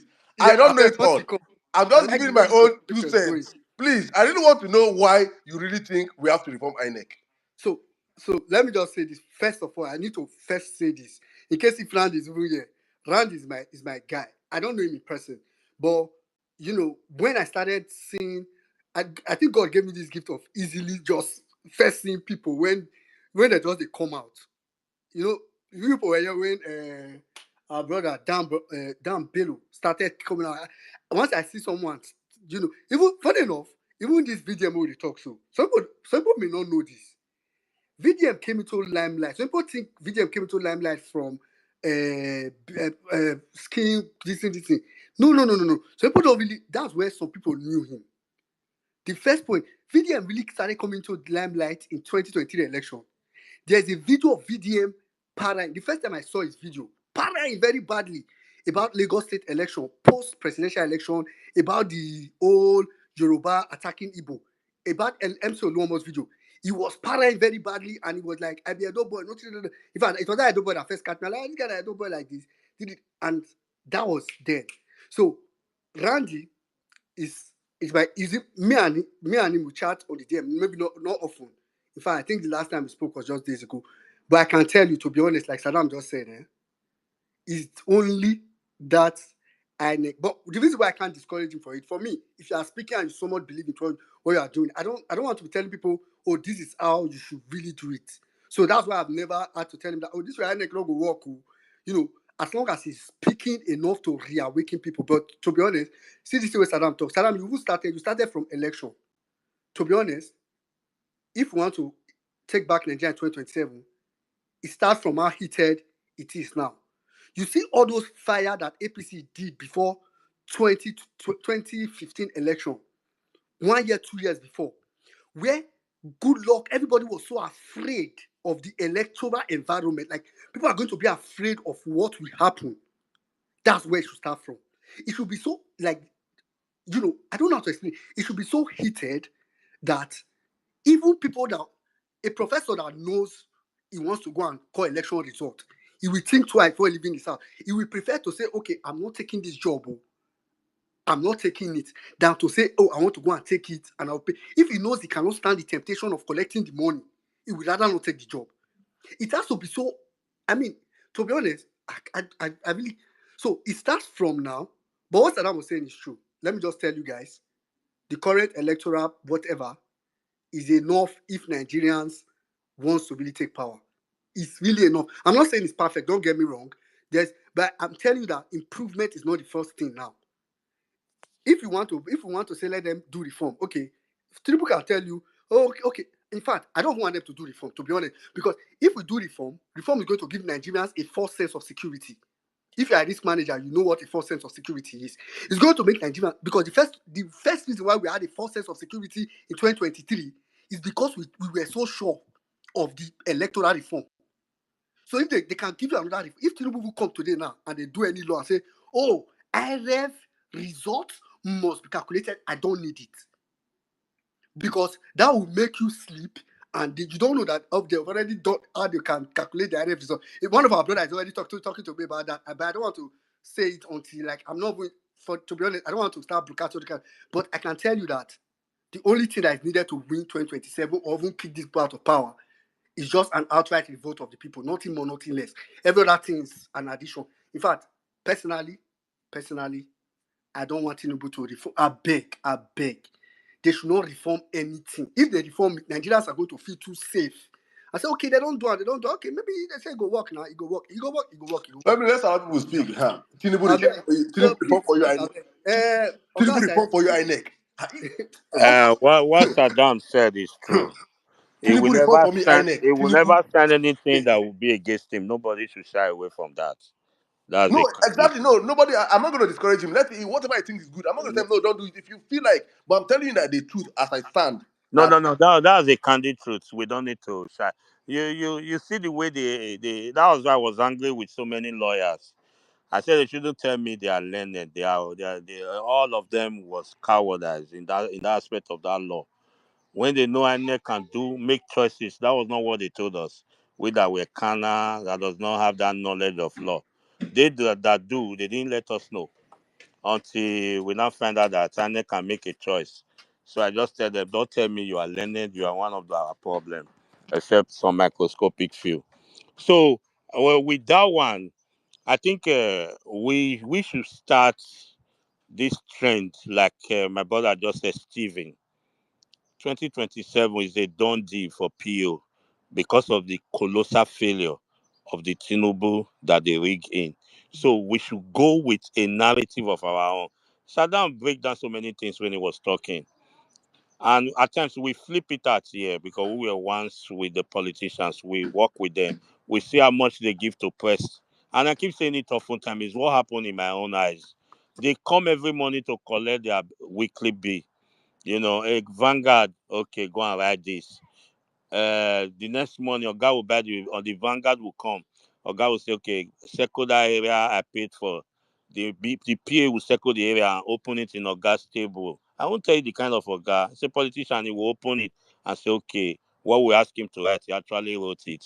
So these are narratives. These are narratives. They even ask us then, what are the people saying? People are angry with you. Before you know, the next morning they will call the best press, call all of them.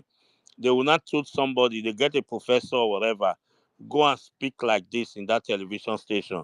They pay that professor, he will go there and he will water down everything. We've been saying this thing all this while. It's just that people cannot. I'm happy that most of us are in social media now.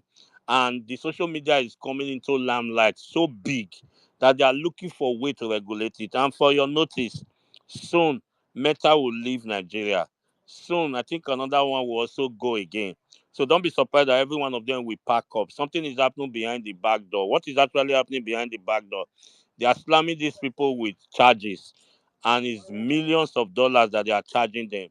Meta said, I can't pay, I have to go. I think Facebook will soon go. It will not leave only WhatsApp for you people.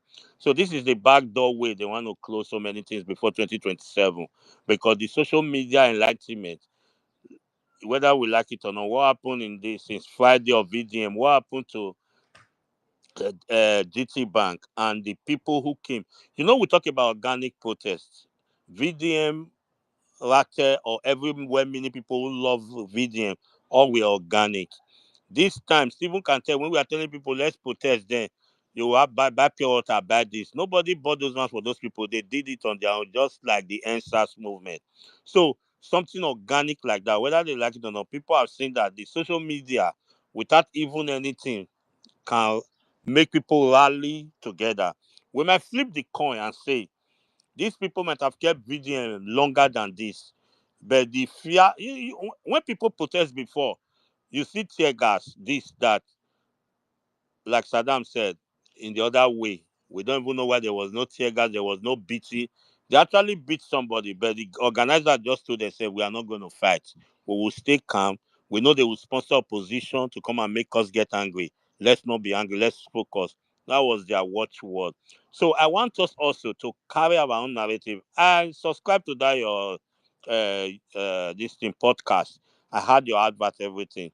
The problem now is everybody now is a press man. Both my mom in the market and your mom in the village, everybody has turned press. So let's keep pressing and pressing and pressing. Thank God Mm. for our eyes. Anything that hit limelight, they bring it up. So I will agree. Let's go with our own hashtag. So when Yeah. may I not take your time? The Thank you very much, Mr. Saiti. the Lord bless you, sir. Don't Salute must, all of because you. that was a very triggering, mental triggering submission. See Thank you. Colade when I define the goal. Colade, the Lord bless you. All right, thank you very much, sir. All right, quickly. Okay, Mommy B, I see your hand is back up. I'm sure you quickly want to chip into something. Then we can go to Nimale and just. I think we've stayed on the mic for long. Mommy B, go ahead. Yeah, two things real quick. Any celebrity, influencer, or what have you, right, that tells you they don't want to dabble into politics, right? They don't want to talk about the issues, right? Unfollow them. Simple. Because politics, it transcends, every aspect. It transcends every aspect of your life. Politics is why you don't have hospitals that are working. Is why you have bad roads. Politics is why you have inflation that is literally spiraling out of control. Politics is why you have unemployment. Politics is why Nigeria is shit right now. So anyone that says that they're either receiving patronage from government or actually that would be the answer. So unfollow them. Because if they're not influencing, to make life better for you yourself, then why should you why should you listen to them? Why? Why? Block them. Ah, do you know the celebrities who they put everything on the line last elections, right?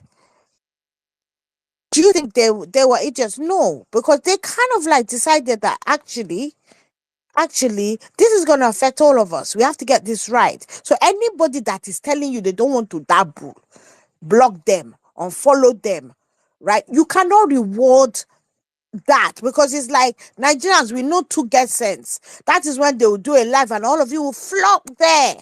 Meanwhile, you don't have light. You don't know where your next meal is coming from, right? You've used your last card to buy data. I mean, let us have sense. And the other thing is, you see this electoral reform, it is not even our proposals for them to reform. Go and see INEX proposals, right? They want to dispense with PVCs, right? And they said, oh, people who are registered will be able to download something from the internet. Or wholesale rigging is loading. If you go and read, let me go and find that article. If you read all their proposals, fear go catch you. Reform care. I mean, at the end of the day, everyone has said it.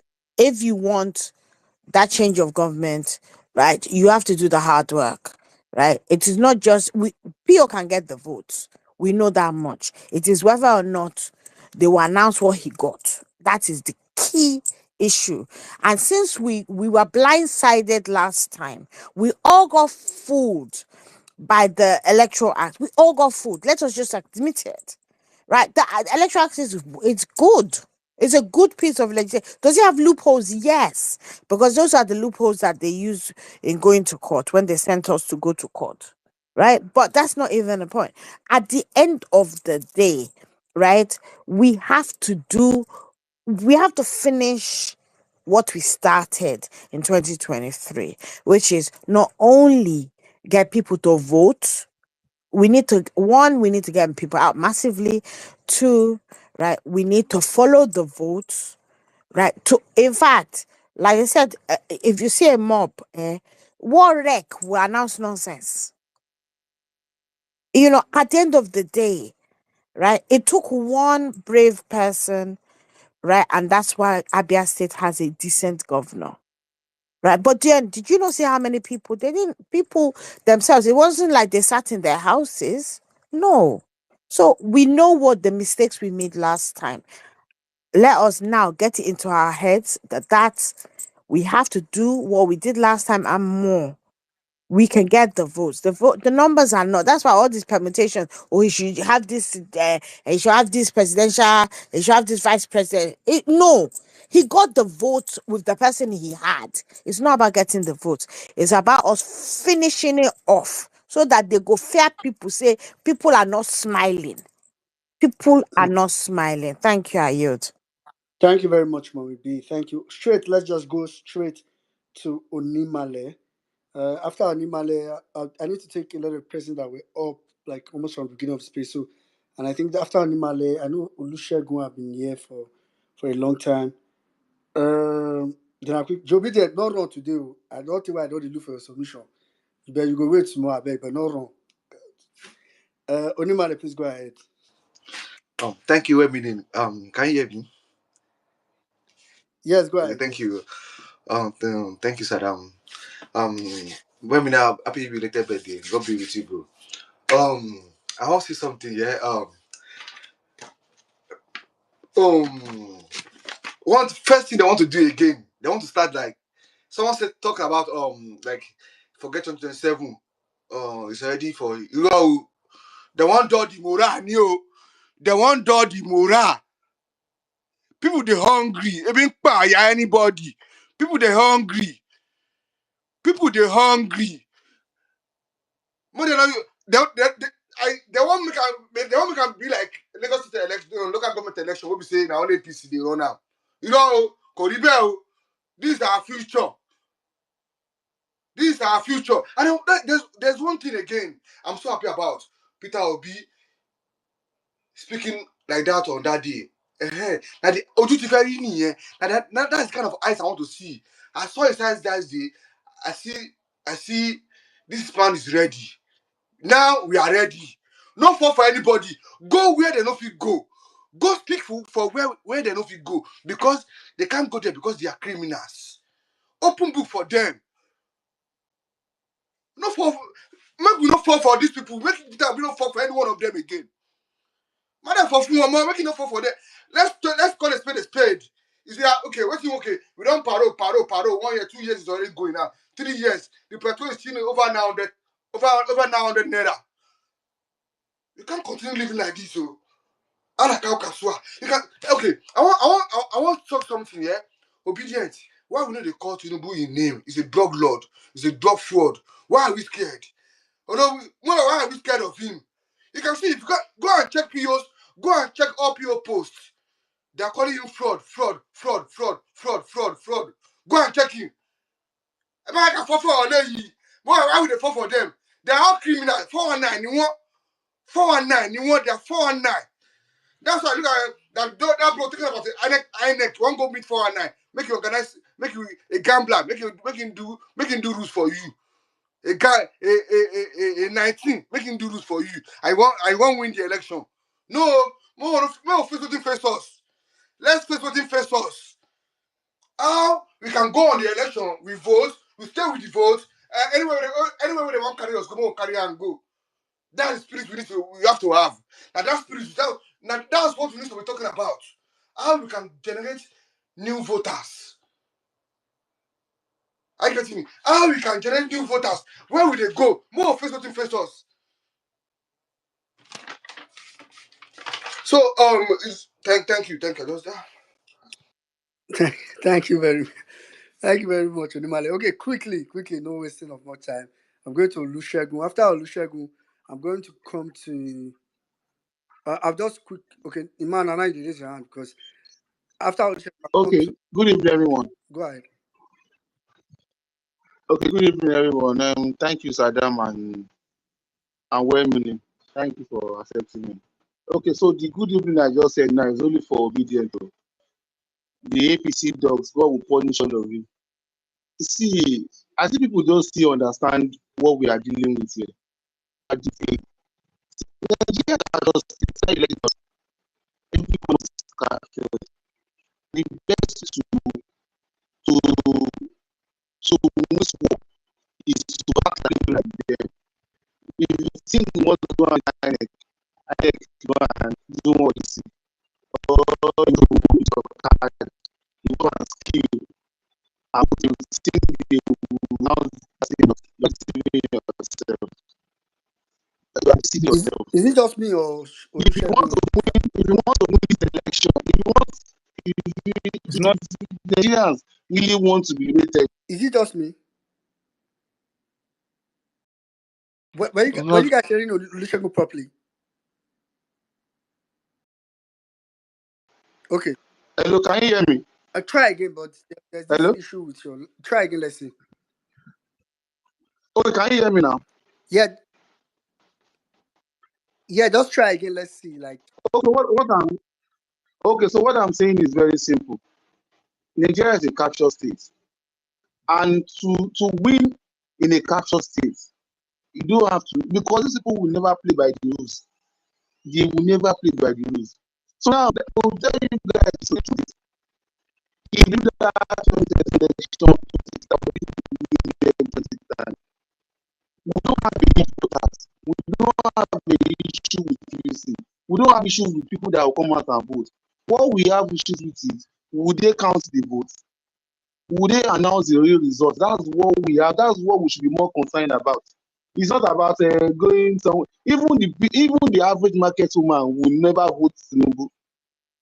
In a free and fair election, Peter Obi will win Tinubu by 12 o'clock. But our major problem we should focus on right now is that will they announce that election, which is where I want to win. Nigerians should be ready to test. See, as of now, we should see them. Now, we should be like, as of now, we play for 27. I am ready to protest. Olusegun, your I mean, we've heard the key part you said already, but I think your network has issues. So maybe I don't know. Maybe you just drop and come back and let's see if you could round up the submission. Like we are not hearing almost everything you are saying. We just heard where you said the beginning part, and from there it starts to each one kind. Let me quickly take Jobedient. Then I think Ponty said is at work. Jobedient, if you would make I take Ponty first. I said is at work, No, so no wahala. No wahala. okay, Ponty, let's quickly have you. Don't worry, just go ahead. Ponty wants to convince us why Anakin needs reform. Thank you, my brother. Well meaning. God bless you. Happy belated birthday. Hope I'm audible. Yes, go on. Okay, thank you. The point is, I wish that we can be able to motivate Nigerians to do that thing that we have in our mind that we want them to do. That we are not always being open to say it. We're not very open. We're not saying it. That thing that we wish that Nigerians would do. We wish that Nigerians will fight the Nigerian government. on election day, my brother. I wish that we can be able to do it, but please let us not be deluded now. Let us read. Let us read the room. Nigerians are not going to do that.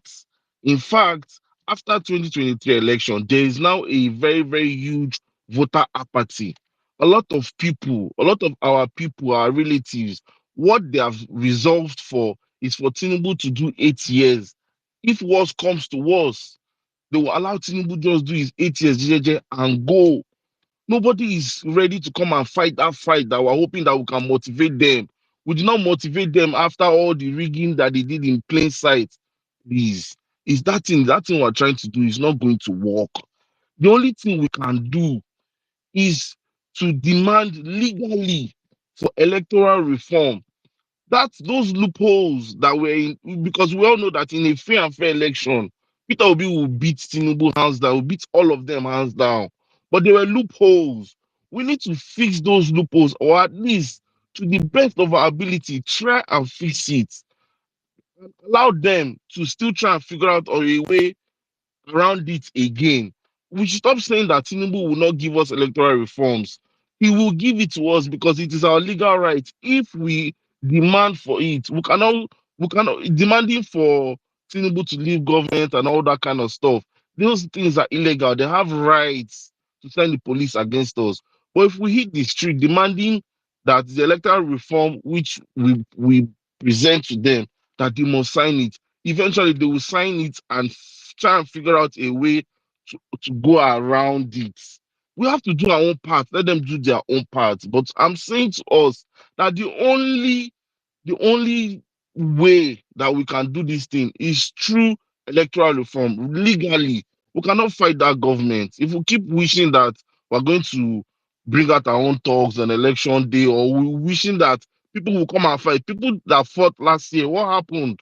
We want them to come and fight again. Let me just tell you, at least from my own people, from my own observations, nobody is ready to do that. Everybody is just ready to allow Tinubu to go. After all, the increase from 200 naira to 1,500 naira now, or whatever it is now, and people are surviving. People will just that's who we are. But if we Hunter, let me get ask you a them question, to, please. Please, let me ask you a question. Have you what do you know about the current electoral act? yes, I have some idea, my brother. Please, and what reform what? Please, let's start from there. Okay, okay, let's start. Okay, there were, for instance, the 25%, right? They said that according to the Constitution of Nigeria, right, that is not necessary, right? We need to come up with an electoral act that makes it mandatory that 25% is, without 25% in Abuja, you cannot win, you cannot become president. That's one. We need to also make it mandatory that without any result that is different from what we get on IREV, for instance, so I'm just saying, you cannot be president with anything like back end results like they did, right? There are certain loopholes, my brother, that we all saw in glaring in the courts. Everything we thought we had as evidence that we took to the courts, they told us that INEC had the right to do otherwise, and it flew. We need to now come up with an electoral act that mandates INEC to do the one that we all agree to, which is making sure that IREV works. IREV did not work. IREV worked, but they did not use the IREV result. We need to make sure that that IREV result is what they are going to use.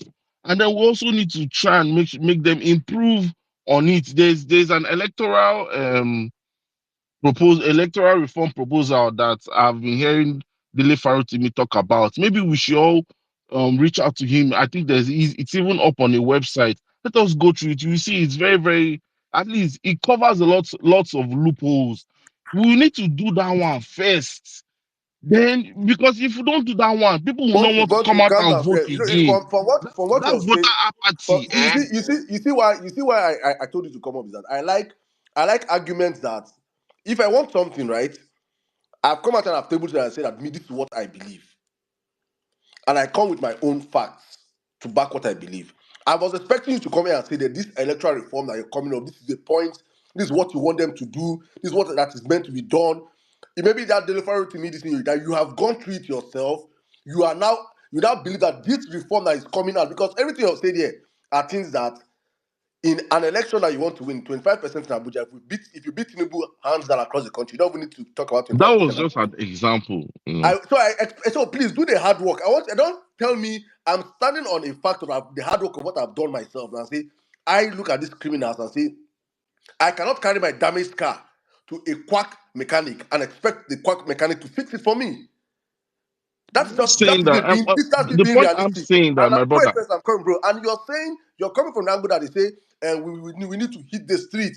If we can hit the street to ask for electoral reform, why are you not saying, see, in the same month, you're not still saying that people that are around you are saying that they're not going to be ready for to anything they get in the election, they'll let them do it.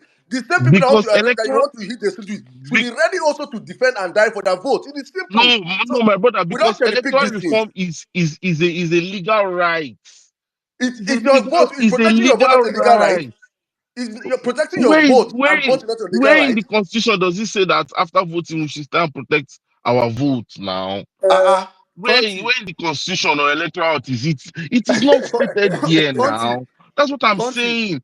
Like you cannot follow them illegally. You have to follow them Ponty, legally. That's Ponty, You follow like, criminals legally. What do you mean by follow them legally? Follow Tinubu Sada, legally. Follow Ponty, Tinubu legally. for Bro, are instance, you are you are you in this remember country with us? remember that this same electoral act, Buhari refused to sign it initially. Remember that they refused to sign it, but it was due to pressure that they kept putting on them. Buhari That refused to they sign it. Buhari did not sign it in 2019. Three times was brought before him. He refused to sign in 2019. He signed it in 2020 after when he had nothing to lose anymore. No, let that's me what look at it, bro. Please, are you? I'm trying to be realistic with you here. Let it not be as if I'm trying to. I'm demeaning to you. Please, I'm being trying to be very, very, very, very I open bet with make I you, do right? middleman. I make I do Please, middleman. just 1 minute, please. Please, brother. In all honesty, with clear eye, and clear eye, I don't say so. I know I never shark yet. With clear eye, you really think that if you pressure this bunch of criminals, Tinubu, they will and do people it, that go on, and the Saddam. people They that will stay on the do Senate it. and stand and sing, "Oh, your If we mandate, we if we shall stand." pressure Wait them, they will now, do wait, it. wait, wait. We cannot say I want to break it down we for you. Wait. cannot defeat Party, ourselves. wait, make I mute you first. I will bring out this. What I want to tell you, I want it to enter your brain. Let it enter your brain and you answer me first. Because it seems you don't understand what I'm saying yet. Please, nobody should don't drop in the web Nigeria, beg. Bro, so you see this Tinubu that me and you know. Now, this Tinubu that we know with Apabio and Tajudeen, which they call him for speaker. You see these people, this bunch of crooks, this bunch of no do well human beings that came by a stolen mandate. Tinubu that his name is shaking.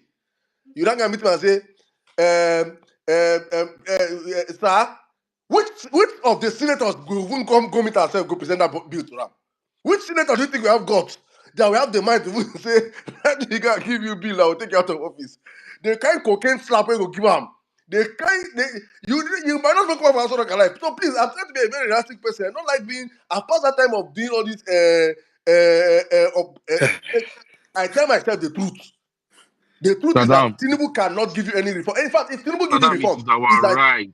he It will is find a our way Ponty, to right. say, Ponty, It is our legal right it Ponty, is wait, to Ponty, wait demand now, wait, from those Ponty, people. wait, oh, Ponty, wait, Once you wait, are wait, very, wait, you are very, wait, wait, wait. it's our legal right. Okay, you win. I agree. I No swear, wahala. Please, we're gonna start and go support you now. I will not talk against it.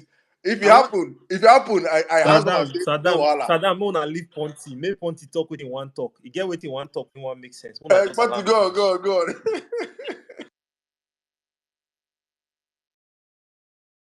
Go on now, go on, brother. Muted now. I was muted. My Hey, brother, sorry, sorry. I understand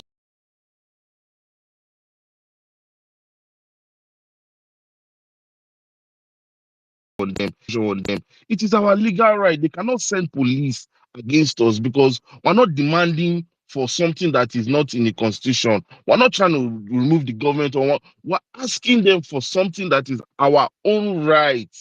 So if we hit the street on that kind of for something like that, yeah, like nobody. It is. I don't know. I feel like you guys have not really calmed down to understand what happened Every, in last election. You need to. We all need to Ponty, I sit down beg, and study that Ponty, I last beg. election. Ponty, no, I'll Okay. move on. Eh. I I understand you feel, now. Please, but let us. I would love to have a one-on-one Eh, with you.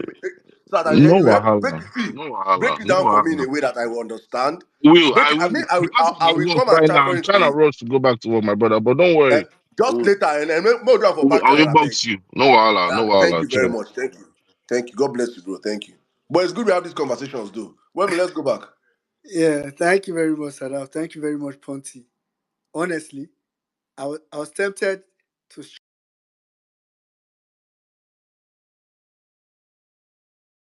most interesting conversations I like to have in the current modern day Nigeria.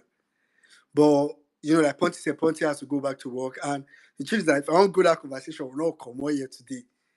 Because first of all, Saddam, I think we sound as if we are talking about the same thing, me and you now, but we are not. You are saying Tinubu will not give the reform if we request for it. Me, I'm No, bro, saying, I'm not saying that he will not give it, though. I said, I'm not even saying that he will not even give it, Seth. eh, He will not give you the one that you want. I know, Saddam. I know what you're saying. Saddam, you are saying he will not give it or he will not give you the one you want. What me I'm The last saying time is you're going that to say Mr. Lomo get like 6 million children waiting me at the for talk. Benin I say, Republic.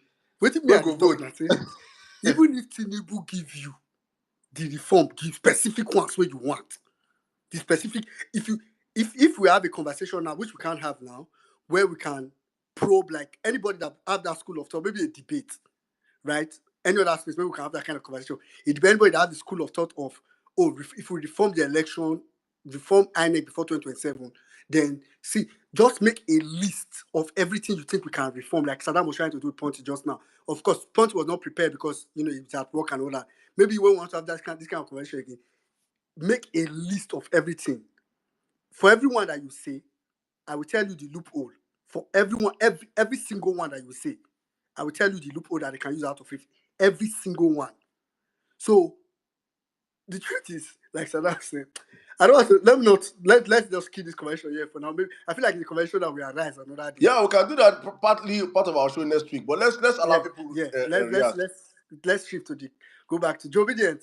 Please go ahead. Then after Joe Obedient, I'll come to. I think there's somebody I wanted to come to that drop. Okay, after Joe Obedient, I need to come to Binga. Binga has been here for some time. Then Mr. Kolade and Imai, I can see you. Jack, I can see you. Joe Obedient, go ahead. Well, meaning you say you don't miss me. Okay, I don't come. I've missed you, bro. No Good more evening. intended. I just realized I feel never speak for Vawulence Space for almost a year now. Yeah, good evening, guys. I beg, waiting point they talk. I want quick talk before I forget. I beg. This thing happened to us during the last election, general elections. I keep saying it. One of the most important things we have to do as Nigerians is to do something. I remember that election, a lot of people said protest. They talk among people and say they won't use this protest spoil something. But I told people that wanted to protest, I beg make una start time. Once result come, people will follow you. So if una fit say electoral reform, this guy, what's his name? Randy. He don't go to National Assembly today. Go drop your own proposal. So if there is anything you think could work, do it. For me, yes, me will push reform. Even if I know say any reform when Tinubu do, now to favor him. He go do reform, he go favor him, and not go favor us. But me will just keep them busy. Then go make mistakes. Instead of just keeping them idle and trying to do what we are doing, do what you think. If you know what you are doing will work, push them. Nigerians, they like trend. Once you feel push them trend, they go trend them with you. Please, anything you want to do. If you feel say your own work when you want to do, now to go TikTok now, go the threaten say anybody when come your state, when come see ballot box, you go cut in head so that DSS go find you, so that DSS go they busy. My brother, my sister, do them. Because these people are evil. Just like one person is thinking it is not possible for us to play with these people and without do this election without electoral reforms. These people are praying that you will ask for electoral reform so that they can reform it the way to favor them. At the same time, they are hoping you don't ask for electoral reform so that they can use the current method to favor them. So this one can be, I'll use an example of a story. During my final year bomb party, one of my classmates, in go stand there, Curtis, and they say not this smile. He can't start to smile. They can't say if you smile, you collect. If you not smile, you go collect. So see, anyhow it is, we go collect as Nigerians. Tinubu will do anything to win 2027. Including do reforms that you will be happy with. At the end of the day, they will disappoint you with it. An example is beavers. Tinubu has adopted so many sons. He has Sheyi Tinubu is competing with his brothers. He has adopted what's his name, James Omwike, that has been helping him in judiciary and in PDP. MC Oluomo, he adopted. He has been doing all this rubbish with NURTW and talks. What's his name? Sheyi Tinubu is trying to prove his own worth and is collecting nans. His daughter has collected market women. He's adopting as much as he can. One of the states that APC, AD, ANPP, the opposition has always tried to get Delta states, they got it without voting. They got Delta state without an election. And as soon as Delta state became, that is when all of us, or a large majority of us, let me not say all of us, realize that moving from party to party only affects National Assembly members. It does not affect governors. So, however you are, these people are nearly 100 steps ahead of us. But one of our biggest problems is, this is a battle of brains and brute force. These people are brute force, we are brains. One of the biggest problems with us with brains is that we overthink things. We think, if Pio says this, would they not say this about him? Meanwhile, brute force will come and tell you that the baboons and the dogs will bathe in blood. That thing resounds in every Nigerian that was politically always heard from that period. So when you start thinking, I will go and vote for PDP, what enters your mind is, all this waiting APC talk. So if you want to go vote, not go vote for this polling, they go enjoy you. It has entered our head subconsciously, and it is there because they don't think, they just talk. If problems come, they will solve it. We have to adopt those strategies because I believe that if you want to fight somebody, look for the weapon he cherishes the most. It means that's what he's afraid of. Like me, I am afraid of cuts. So if I go into a battle, one of the things I will go for is a knife because I know it will inflict major damage. So these people, they have used propaganda. That's why I really got annoyed when people started telling obedience, stop being vile, you have to be this, you have to be... Now lie. It is one thing they were scared of. There was a space that was held where somebody said they will crash plane into Asu Rock. That space trended and was on all the blogs. I'm sure some people in the village will tell their children, I beg, this election period, not go for plane, they won't bomb. As bad as that thing went to, as bad as it was, it is what the APC used. The APC threatened with everything to bring in Buhari. And guess what happened in 2023? That just happened. MC Luomo warned publicly. He said it, if you are Igbo, don't come and vote. It removed a lot of Igbo voters in Yoruba states. And he delivered on the promise. And guess who promoted it? Now also, we use them till they slide them, say, see what MC Luomo talk. Tinubu said the same thing, grab it, snatch it, run away with it. And I do enough videos for that, grab it and snatch it. We promoted it and we helped our people threaten it. We helped threaten our people. Because a lot of family members reached out to family members, no go vote. I beg, if you hear anything happen, just quietly come out. If you vote, they go. Not be you be defender. If you do this. So we have to, anyhow you think it is possible. I don't have any design, any formula for it. But anyhow you think it's possible, we have to find a way to use their tools against them. And even bring our own. We have the brains. They have brute force. They have governors. Now, if you see what they are doing now, it is the campaign to get all the governors. So I'm sure what this man is targeting is 37 over 37. It is what Tinubu is targeting. He wants to break record of doing 37 over 37. It is now your job to every time make your people, every single inch of suffering in Nigeria is suffering. If it's a pothole on your road, if it's lack of power, lack of electricity, if it is hunger, if it is the price of petrol, if it is the price of cement, everyone amplify it so that as they're amplifying the strength of their governors, they are gathering 37 governors to their side. You should carry 30 citizens from the 37 states in Nigeria. Should hate them so much that it will be what happened. What people were afraid of, that if you rig, if you as a professor you rig, you will not come out alive. I swear to God. See, this is not threat to life. Oh. This is self-defense. If as a professor you rig and you bring in an animal like what we have right now, you don't deserve to live. I was buying car tires today, and I found out that brand new tires are almost 200,000 naira. And I remember when Belgium tires, used tires were 3,000 and brand new tires were 9,000. I bought Belgium tires at 3,000, 2,500, 4,000. Brand new tires were between 9,000 and 12,000. Brand new tires for a regular SUV, not a G-Wagon. No.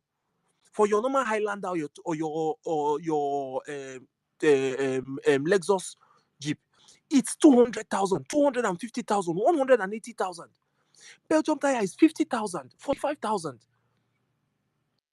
So if you cannot use that, this one, every little thing, if you sneeze, go and look, just go to Omojuwan's post page. Just search for Jonathan, search for Patience, search for GEJ, search for PDP, then filter it to 2015, from December 2015 back to 2013. Omojuwan practically had a blog. He had 3 blogs running. If you check his post, it is always blogs. All those posts, they will pick it. These people said Desiani had diamond bra, and that thing still runs till today. These people, Showore came and did his own. He did what he did with Okonjo. They did what they did with everybody. And Nigerians, because these things, we have to do it against them. That's basically it. I don't want to stress too much, but I beg, Nigerians, amplify every single pain you are feeling. See, if your girlfriend breaks up with you, tell your friends it is APC, it is Tinubu. Because that is the only way. That's what they did to you people. That time it was everything. They said Jonathan was about to land. That's why that air crashed.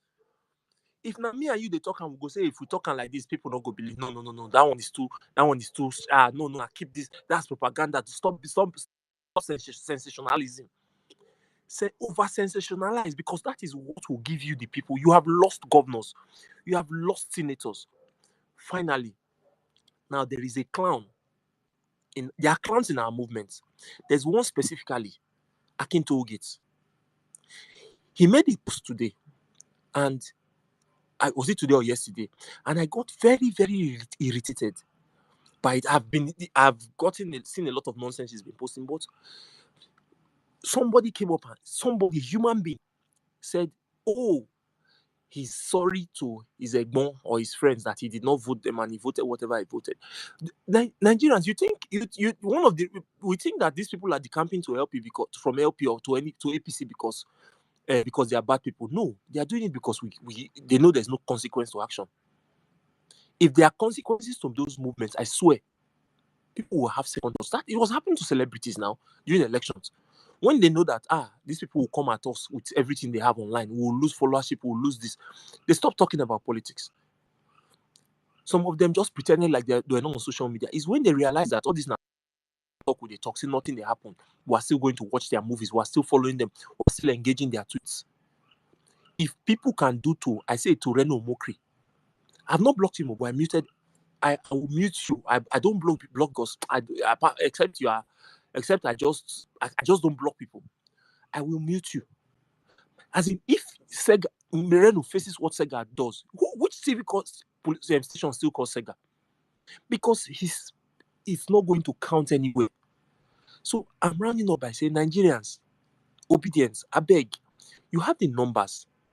You are a major voting bloc. The only reason your bloc did not count well enough is because of rigging. If you want to bring down a senator, you bring him down. They attempted to recall Natasha. For them to have attempted, it means it's possible. If we have to start doing that, we will do it. Even if we fail, we will test. We will try it. We will test with it. We will test with one person, test with the second person. One go. If one goes down, these people test everything with us all the time. I'll use the mic here. Thank you very much. Whew. Obedient. Oh, you see why I say I miss you, bro?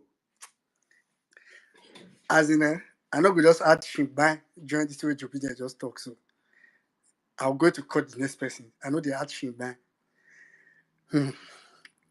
If you not yet well, you can go back and replay it. If you joined it at the middle of that submission, after the space finish, go and play the recording.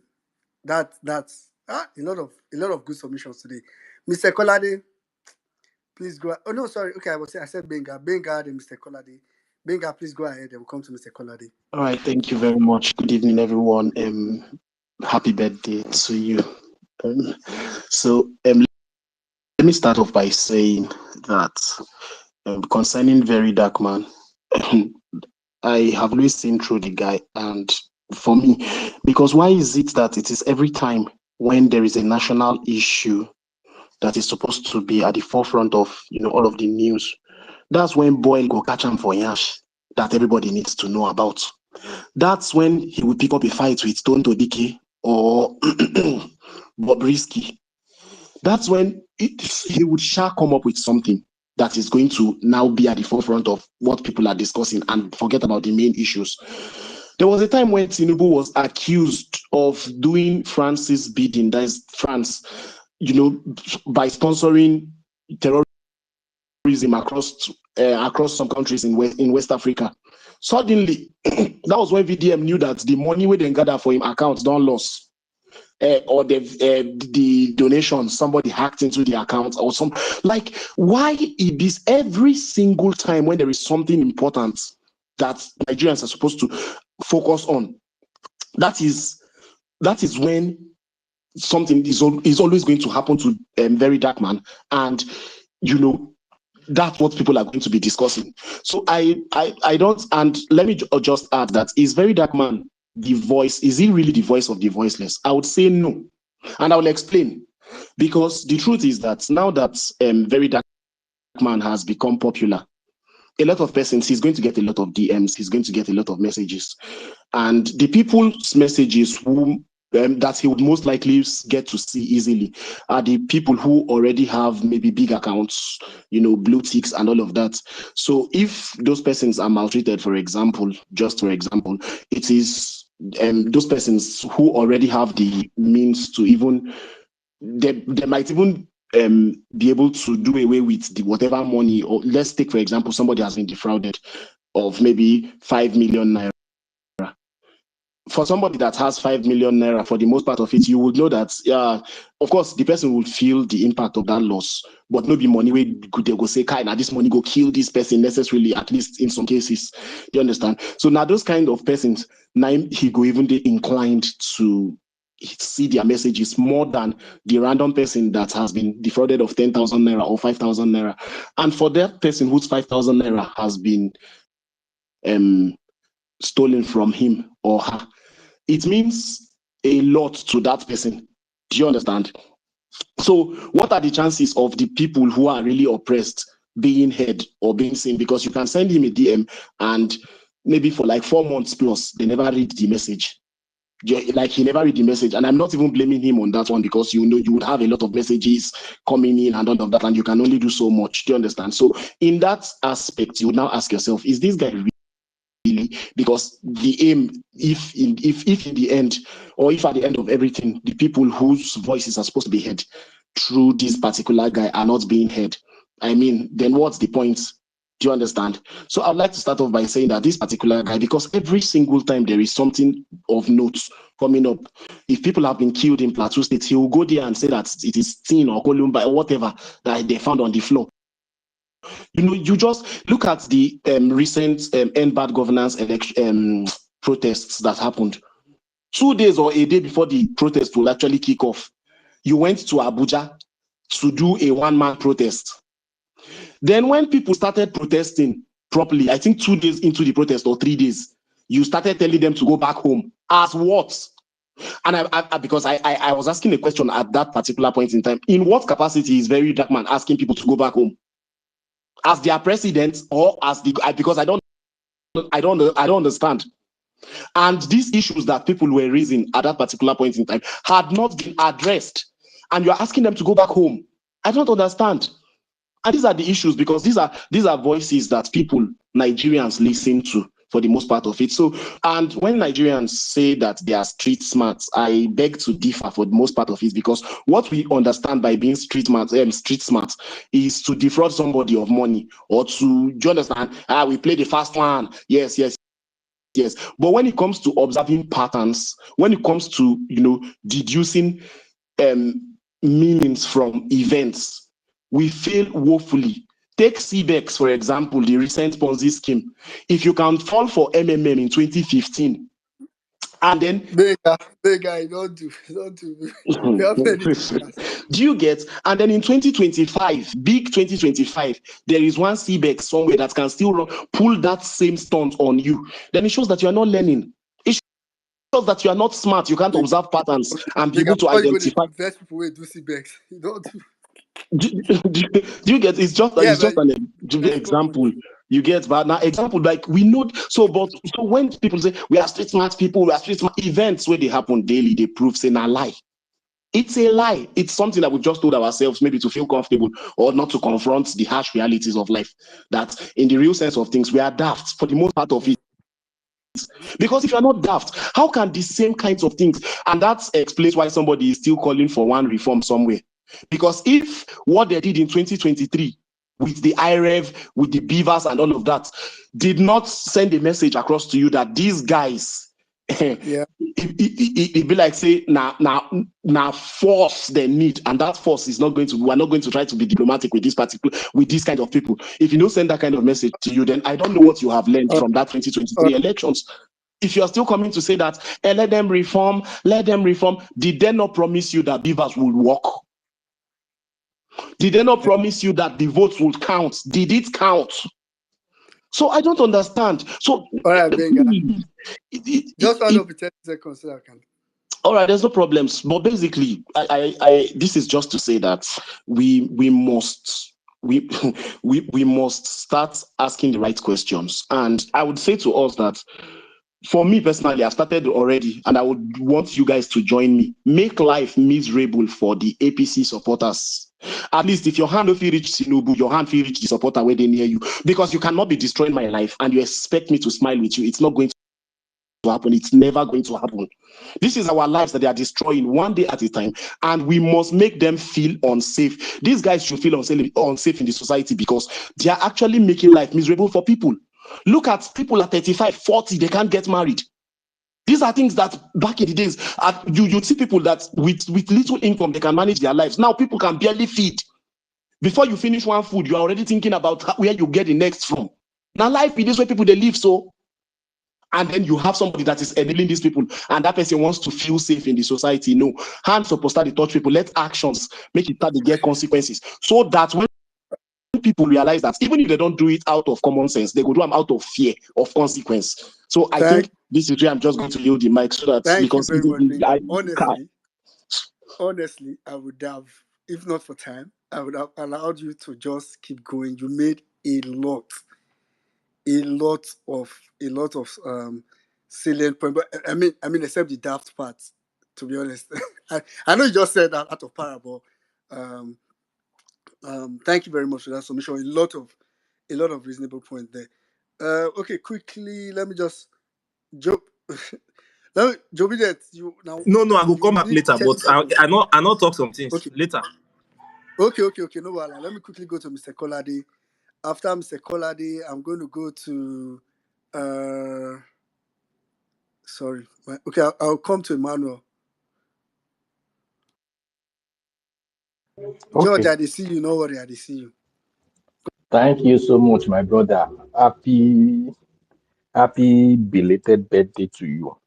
God bless you real good. Thank you for all you do. Emia, God bless you, my brother. I greet everyone. Joe, I see you. I greet everyone out there.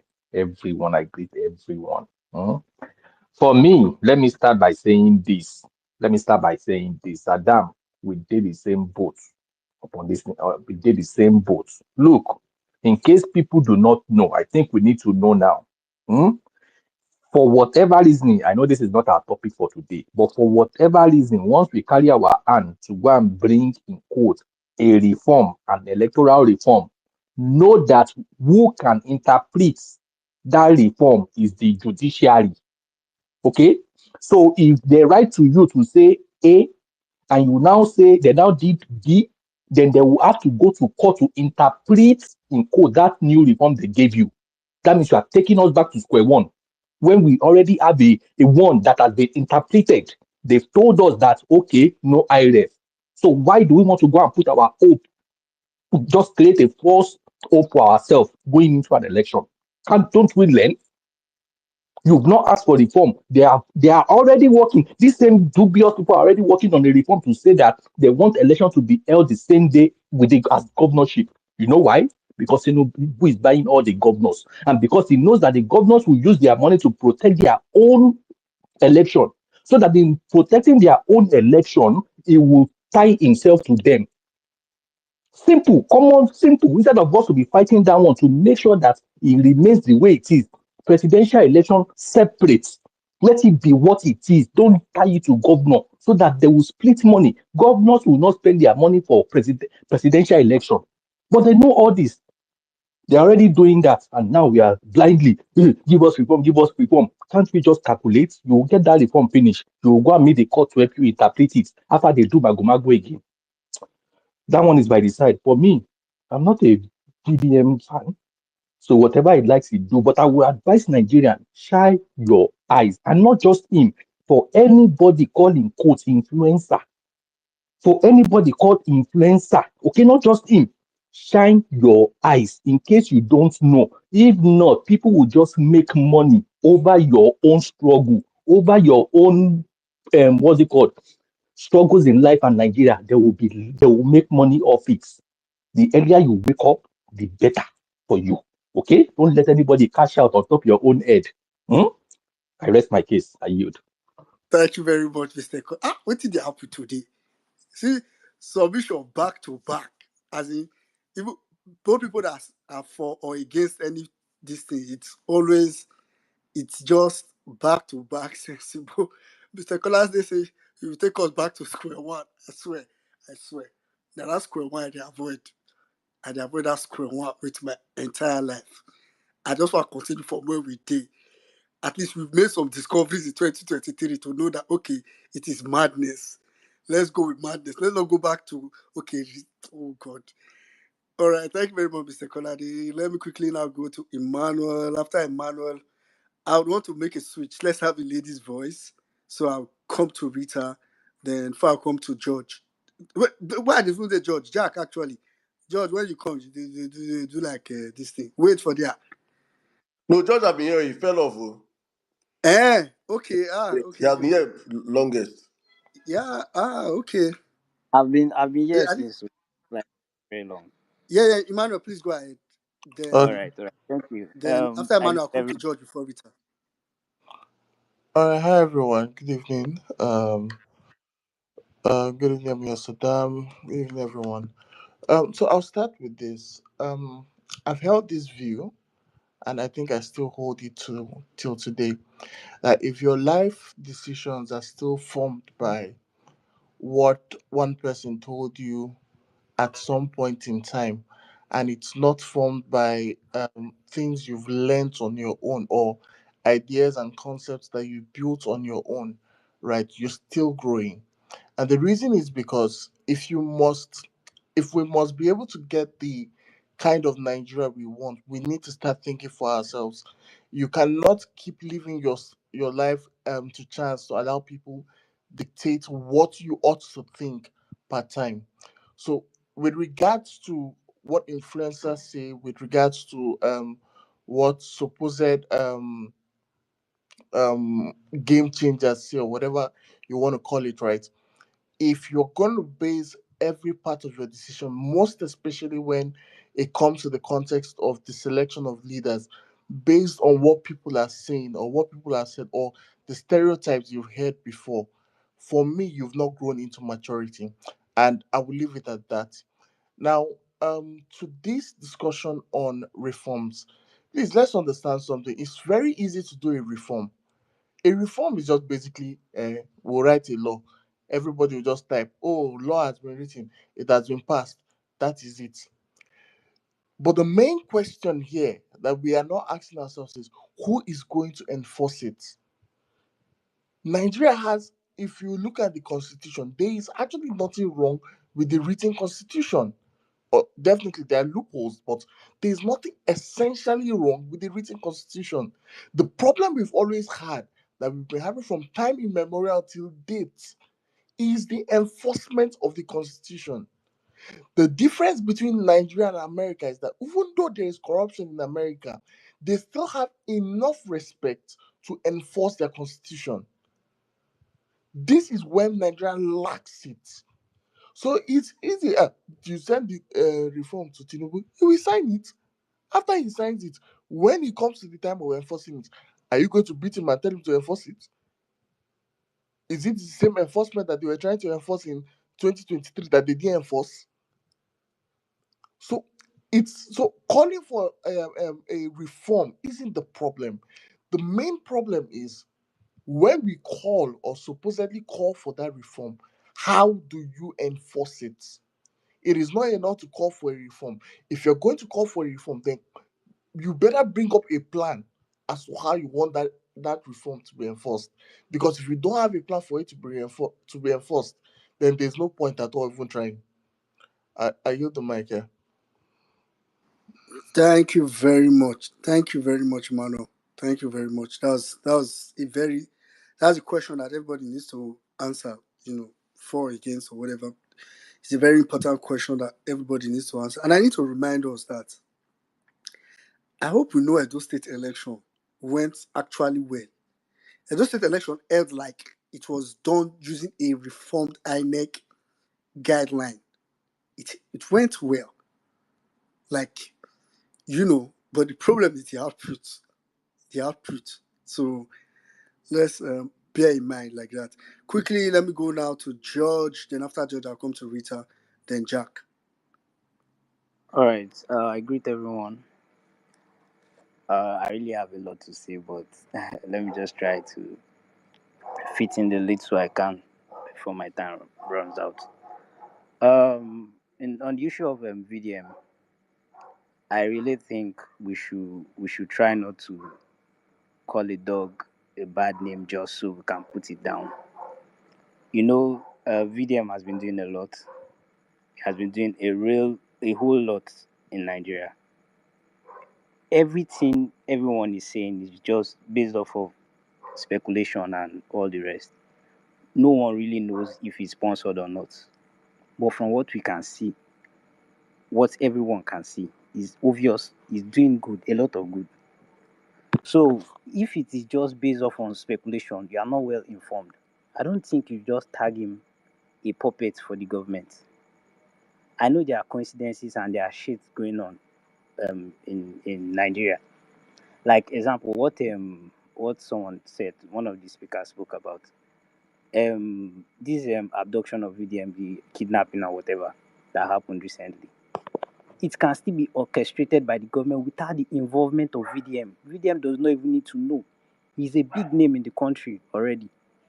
And if they abduct him, they can distract the whole country. But that being said, even without distracting Nigerians as a whole, even if we hear the news of whatever is going on, for example, like the electric whatever Saddam said, that they removed the subsidy on electricity and whatnot. Even if we are not distracted, let's assume nothing like that happened. The whole VDM saga did not happen. What do you think what do you think Nigerians will do? Do you think we actually have the capacity to make them feel that they are wronging us or something? There's nothing we can do. That's a track record that we have been keeping. That's a trend. We have actually done nothing to change anything. So them distracting or not distracting, it does not make any difference. So I actually feel I've been a strong follower of VDM, so I've been watching him, and I see myself as a good judge of character, and I feel he is a man fighting for a common good, from my perspective. That is that for VDM.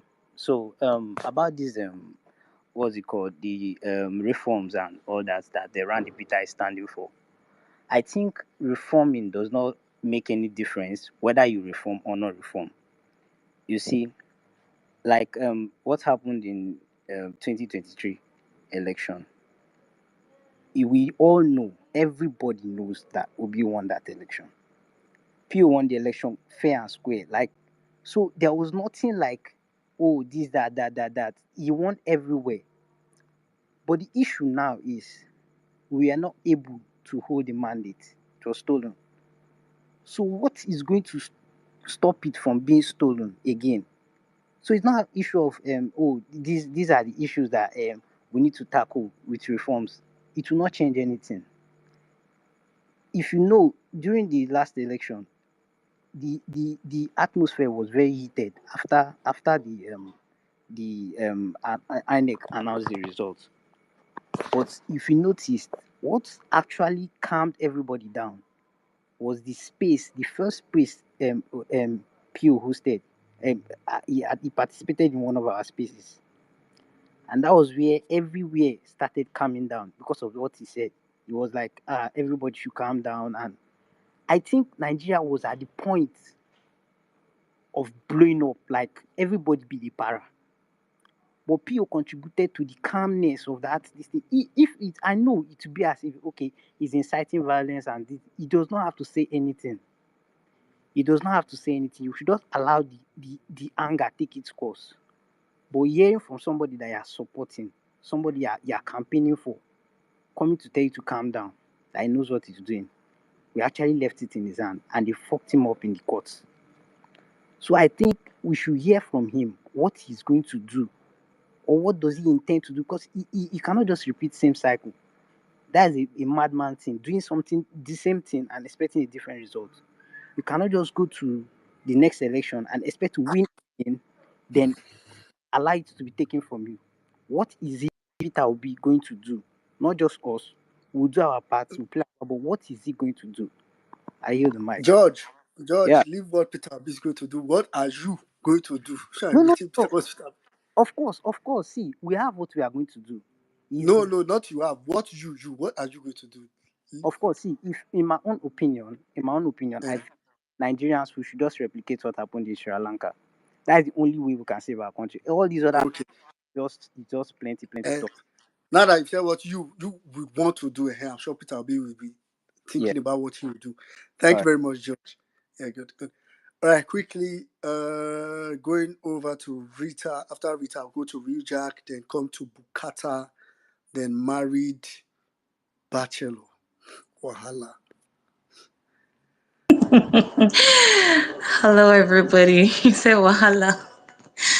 Greetings, everyone. Emia Sadam, greetings to you. Happy birthday. Well meaning. Greetings, everybody. Greetings, everybody. Okay, a quick one. PO versus elite. PO versus elite. For people like us, like myself, who were fortunate to listen to what PO said on this space today while it was played,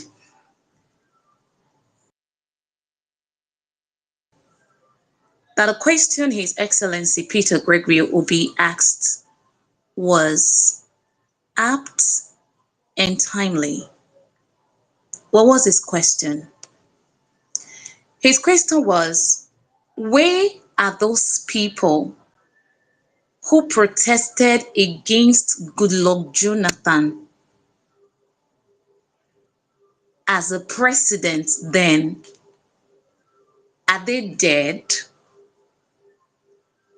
If you ask me, it's a very serious and critical question because something must have, as in on a norms, something must have happened to these guys who came together to organize Nigerians in their thousands to protest against a man under whom the fuel we're buying about 1,000 or over 1,000 naira today, depending on your location, is less than 100 naira.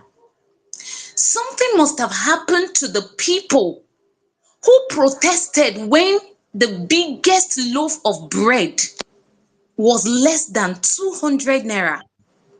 Today, the smallest is about 2,000 naira 2,000 naira and above 2,000 naira. Something on a norms must have happened to the people who protested when a 50 kg bag of rice was less than 20,000 naira.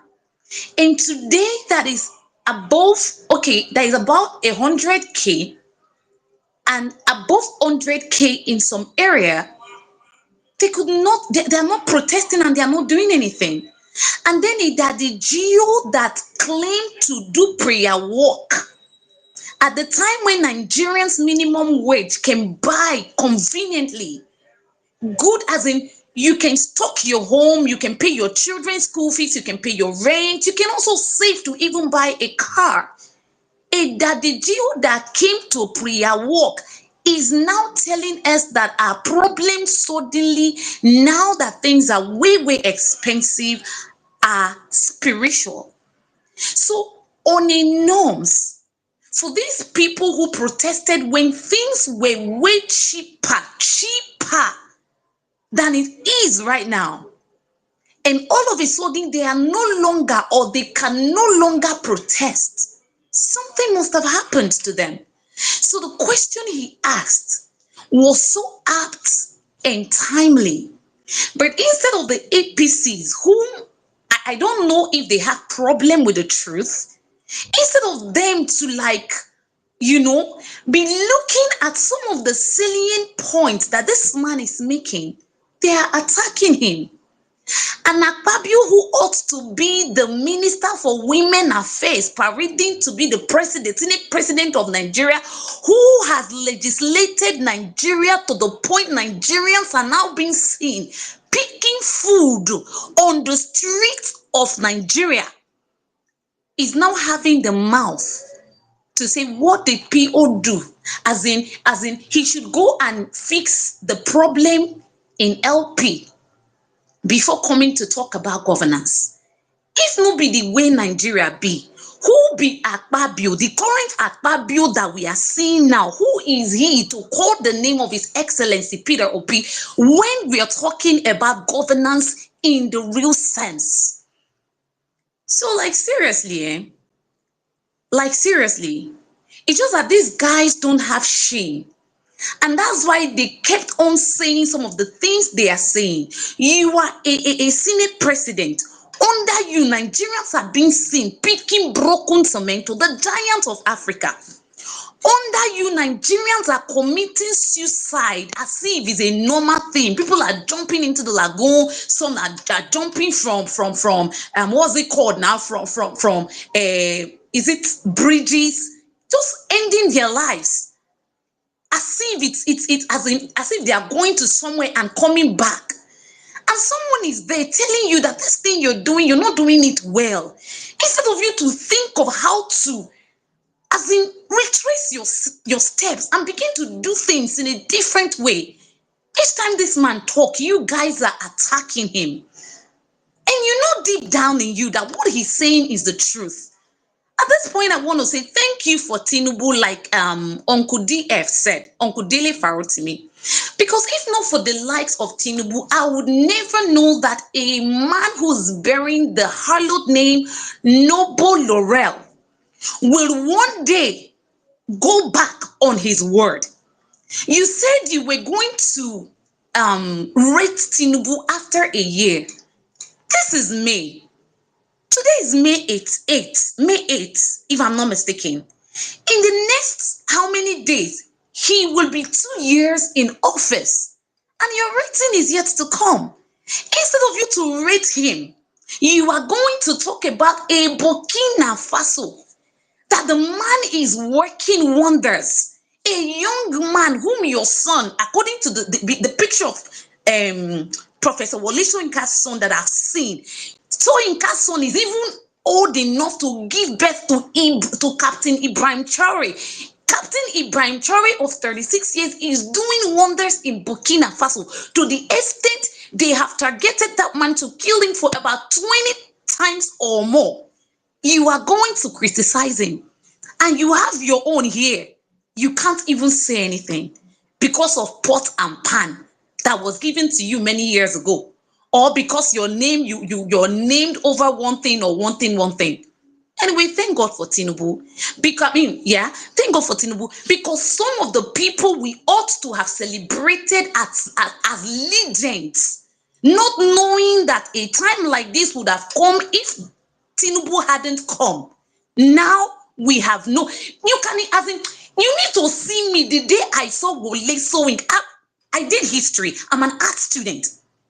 The day I heard Wole Soyinka was alive, he was being introduced on a TV, you needed to have seen me that day. So thank God for a Tinubu to have known, to have made me know that the man I was holding in high esteem is indeed not who he is. Thank God for Tinubu. Fellow Nigerians, I yield my mic. Thank you very Thank much. you very much. That's why they say if all these heroes live long enough, they could become villain. Yeah. Thank you very much, Rita. Okay, quickly. I'm moving to Real Jack, then come to Bukata. If you check, if you requested my check to know you're on the speaker section, so you can raise your hand. After Bukata, I'm coming to Married Bachelor. But hopefully before them, Ademi Ofe, I don't know if I'm getting that. Dami Ofe or something. And Madex, check if you're there. All right, Real Jack, please go ahead. Okay, thank you very much. Good evening, everybody. Okay, I would want to first of all start by saying that the APC is fighting their last battle, and it is APC versus the Nigerians. It is only in a place like Nigeria you will see Akpabio, the so-called senior president, whose INEC official that rigged election for him has been sent to prison, and he has the effrontery to come to tackle PO that should go and fix LP because they are the opposition in the LP. So, but do not be deceived. All these things they are doing is to make sure you don't believe that they are going to lose the 2027 election. They are not going to win. There is nothing APC will do apart from rigging or making sure they key on Nigeria before they rig the election. Because they have been thinking all these things they are scheming is how to make sure they silence everybody and rig the election successful without you raising your voice. And it has become difficult for them. That is why you see them playing both the reverse psychology, manipulating the system, buying the media, and doing all sorts of things to make sure they silence everybody and carries the day. But it becomes so difficult for them. I've heard a lot of people talk about a very dark man, and people believe different things. But for me, saying that very dark man, using very dark man as a distraction against Nigeria is not a tactic, or it's not for the benefit of the government. I will be deceiving myself. It's just like saying that Showore is not part of APC and he's not working for APC. No matter what he does, even though the DSS picked him, even though the government picked him, at the end of the day, you will still see him out. But one thing is pertinent here. Anytime you want to see this kind of movie being played by the government, you will know that they want to distract and they want to divert our attention from one critical thing.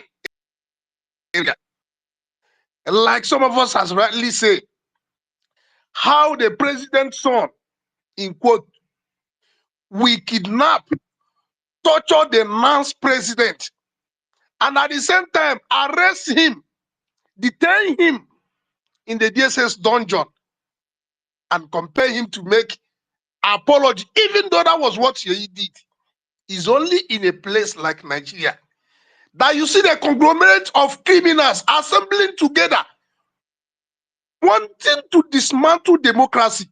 to turn the nation into one party system where everybody will be silenced. Like P rightly asked them last time, where are the people that protested when petrol was increased from 80, from 60, 60 something naira to 120 naira? Now that the petrol is almost 1,000, where are all the people? Are they dead? So, but we must be very, very, very, very careful and ready to making sure that it is a do or die affair between the people and APC in 2027. No matter what the scheme, no matter what the plan, people like Ababio and the rest of them are not even supposed to be working, making comment, talking, when they are not supposed to be part of the system because they have destroyed the system, they have looted and committed all forms of atrocities. But it's because in Nigeria have relaxed and the whole system they have become part of the system that anything that happens, even though they are anomalies, is no longer democracy. They will just adjust and continue to tweet or go to their TikTok and continue to do their things, and nobody is saying anything. But one thing is certain: the message is we should bear in mind that everything you see APC doing, they are just making sure to make you believe that they have already won the election and they are not going to win. Yeah. But I want you to know that the people are still going to win APC and will resist their rigging. Whatever will happen in 2027. Yeah. I just want to rest my case here. Thank you Thank you very and God much, bless you. Jack. On point. That's just APC's game. It's of course it's the mind game. It's all of a sudden Tinubu is going to Anambra. Nigerians, I'd rather you don't even wait till 2027, but 2027, just know it's Nigerians with. In fact, the question would just be like Chobiden said earlier, APC would do anything.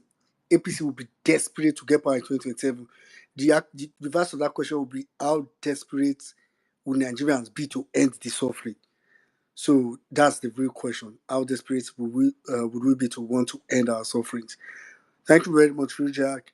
Going straight to Bukata, after which I'll come to Married Bachelor. Then I'll check on Dami Ofel and Madex. If they are not there, then go ahead, Bukata. All right. Thank you, Eminem. Thank you, everybody. Thank you, Selian. Just quickly, I have to start with the VDM issue. I don't know if it's because Nigerians have dealt with a lot of corrupt people.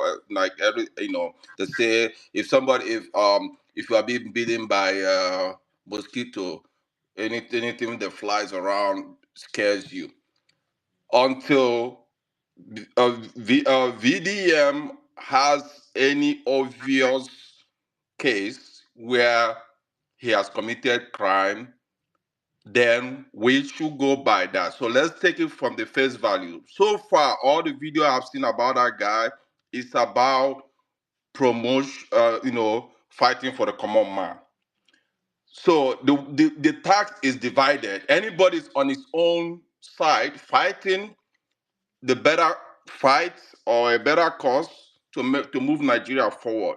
So all we have to do is, as obedient, find a way to align with different forces and get ready for election comes 2027.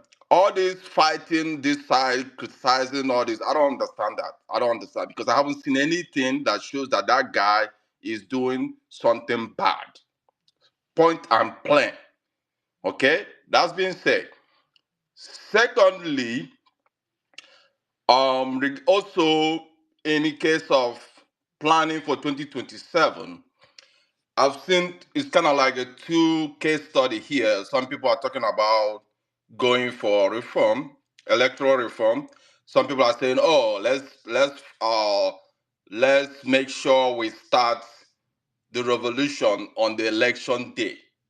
And I think the both can work hand in hand.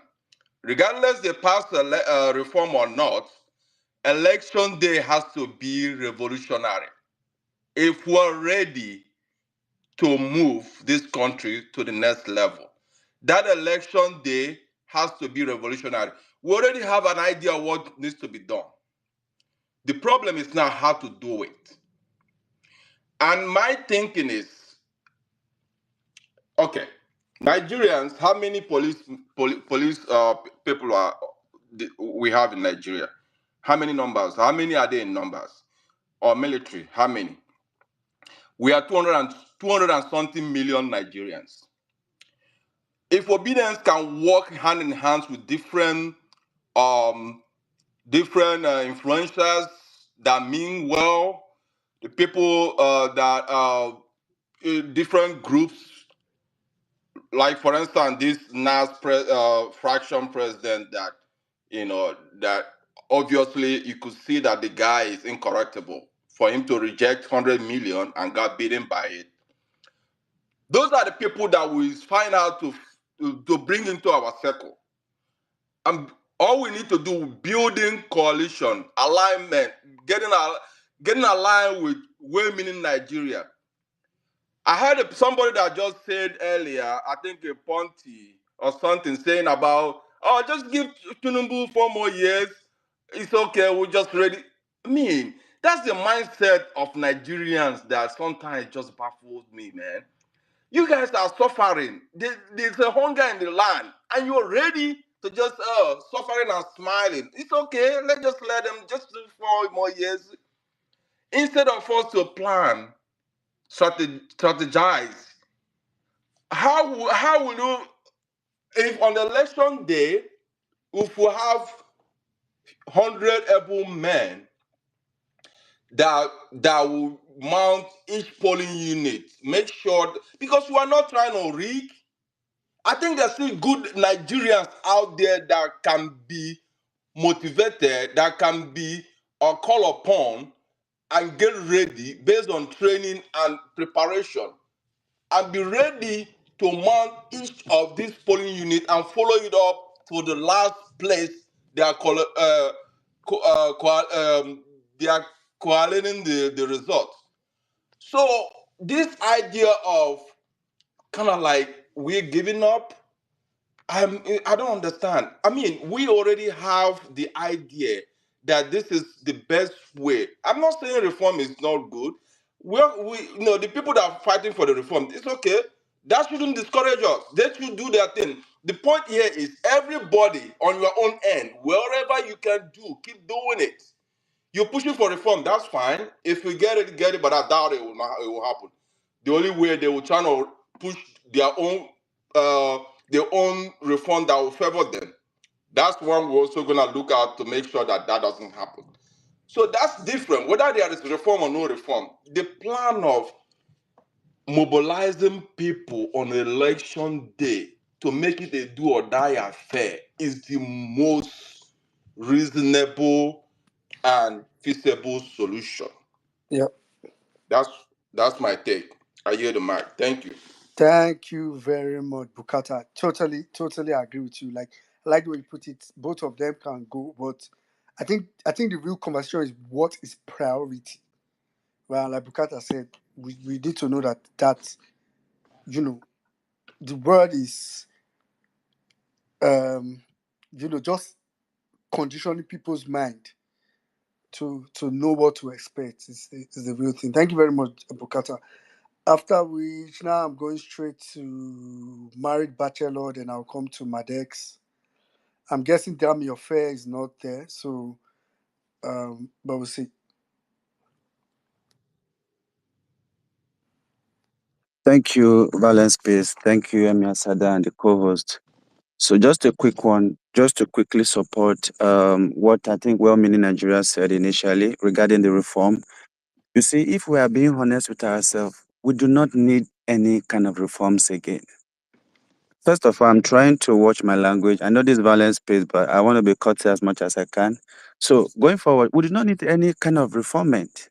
Number one, what we have currently or what was used in the last election is enough to win any election. In fair election is enough to win. You go vote, you count, put it on the IRF, and everybody sees it. It's enough. What else do you want? Now, Nigerians are this kind of people that we we are looking for excuse in every means and corner not to do the right thing. Buhari called us a lazy Nigeria youth. That man is not stupid. Indeed, Nigerians are lazy. Quote me anywhere. I'm a bona fide Nigeria. I can tell you that we are one of the most lazy youth you can talk about in the world. Now, I gave you scenarios. Some people are coming out to say, oh, if Peter Obi wants to be president, he has to lead the protest. That man has said it and it's clear. He said, I'm not desperate to be a president. Argentina did not wait for their Peter Obi to lead the protest. Senegal did not wait for their Peter Obi to lead the protest. Burkina Faso did not wait. But we are waiting for Peter Obi to lead the protest before we do the right thing. You see, Nigerians lack what we call priority. Look at VDM's case just a few days ago. The natural organic supporters who came, leaving what is priority, even though, yeah, it's a good cause, but just see how Nigerians easily came together to protest. But now when it concerns protesting for bad governance or anything that relates to the government, you will not see them. You will not see them. Now, going to the post Peter Obi made, right?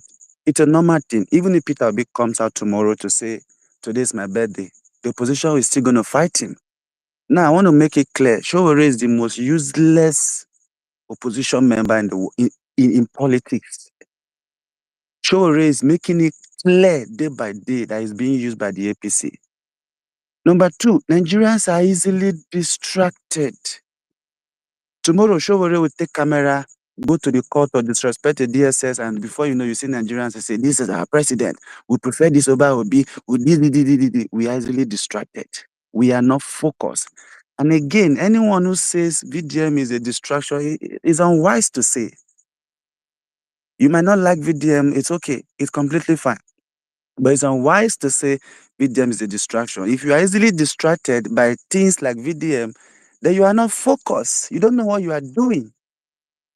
You don't know what you are doing. Nigerians are not focused people. Why? Because we have this adaptation spirit that I don't know where we got it from.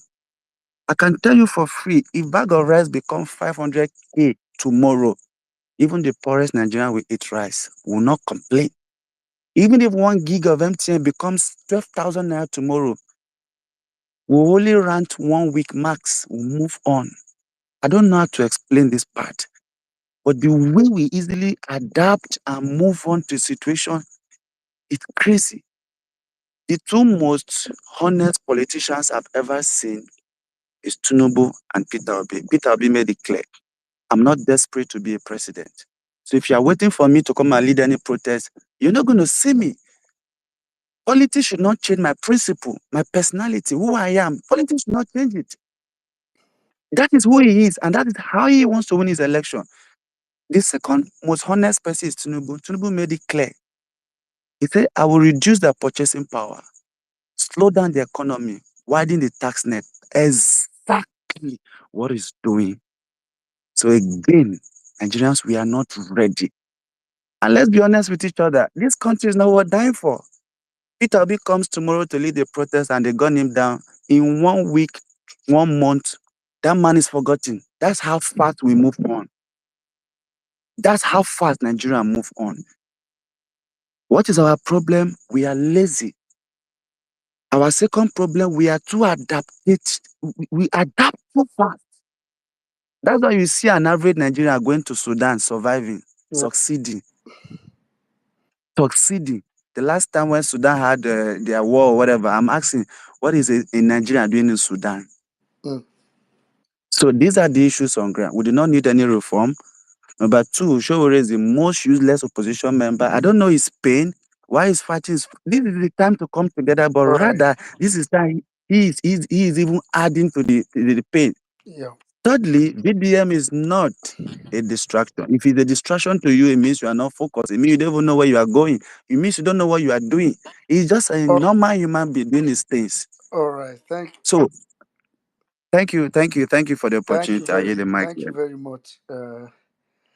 Thank you very much, Mary Bachelor. You know, your submission partially was could be provoking, but I also understand. I mean, provoking. You know, could provoke people's thoughts. Uh, I know that, but just to clarify, so when people say VDM is a distraction, could be a distraction, let me put it like that. So I don't think, when people say it could be a distraction, it's in the context of the kind of country we find ourselves, where so those of us that are maybe here or some few person can be able to maintain their focus, but it's quite unfortunate where we are as a country, which is where your other submission, could easily provoke people. But I want to believe people will take that provocation to say, please, let's always stay focused. Thank you very much, married bachelor. Now I'm going to come to Madex after which, okay, Madex, please go ahead and I'll check if I'm your first there. Yeah, checking. Can you hear me, everyone? Good evening. Yeah, go ahead, go ahead. Yeah, good evening. Happy birthday. Well, I'm in Nigeria. I wish you all the best. Good evening, everyone. Everyone, Saddam, and everyone. Um, for me, VDM is not someone I follow. I don't think I will ever follow him. Same as Showore. It's one of those on my block list. It's not a very important person like that, but it's just because I can read in between the lines that these guys are not sincere, completely not sincere. I can give examples of situations where Sore lied. He lied on Nedu's show. He has lied on a couple of occasions against Pio. And if someone is so dishonest to lie, you can't trust that person for anything, power, or anything like that. Leadership is not a looter. It's not something you just wake up and you think we should follow you. You are stupid, man. I can be a better leader than even Showore. Of course, we know what he has done with his business, how he was funded, and all the propagandas they've done. So let's leave that aside. VDM is throwing that line, yeah? Someone who can say, support Sheyi Tinubu, knowing how much the Tinubu empire has done to the people of Lagos, and then so he has said on live that Peter Obi forget 2027. Let's just follow Tinubu. You see, anyone that can say or that can try to brainwash people to follow a bad leader and not to fight is a distraction to me. Completely, I don't need to think it twice. A complete distraction. We cannot stop fighting. So how can you then say we should stop fighting? And then some people will say Obi should do vice. And then no, if Obi cannot Obi won the election, we know that. Atiku cannot win any election. All these people, stupid people saying Atiku will win over Obi is stupid mass because Atiku, even with his cloud and crowd of governors, just had about 1 million plus votes.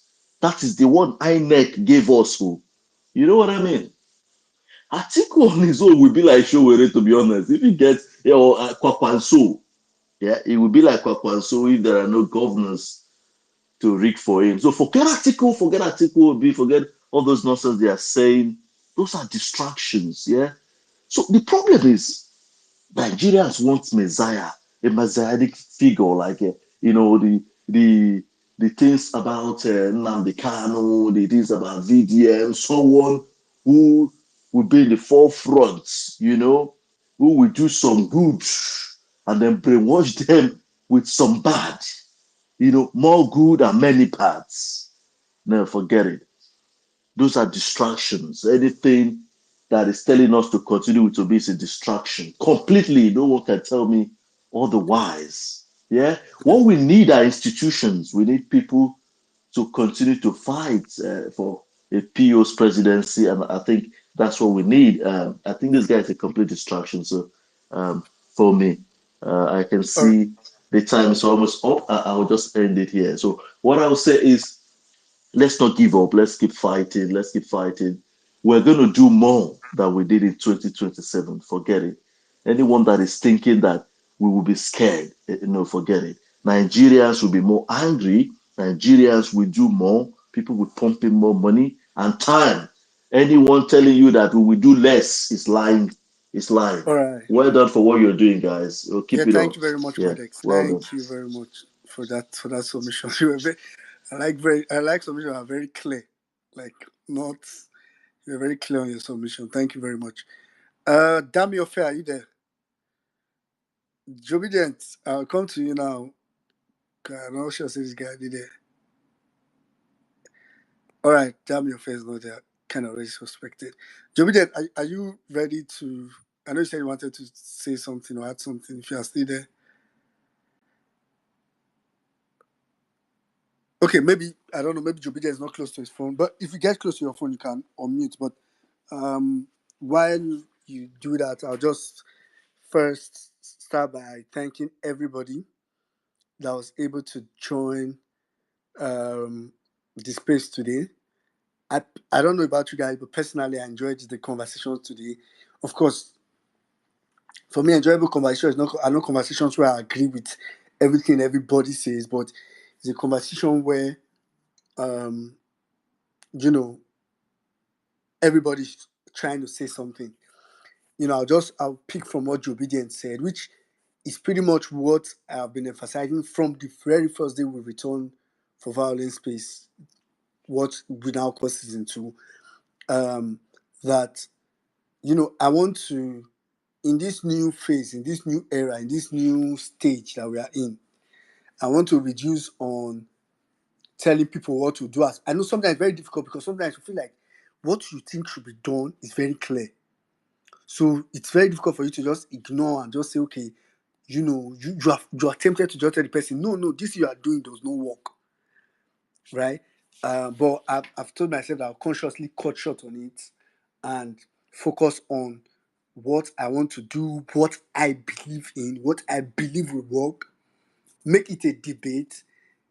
If someone can come and convince every other person that, oh, what I'm saying, I think is the only way out, is not the way out, he has a better option, then the person would be able to convince more people, But like Joe Biden said, I think the biggest problem would be people that don't do anything.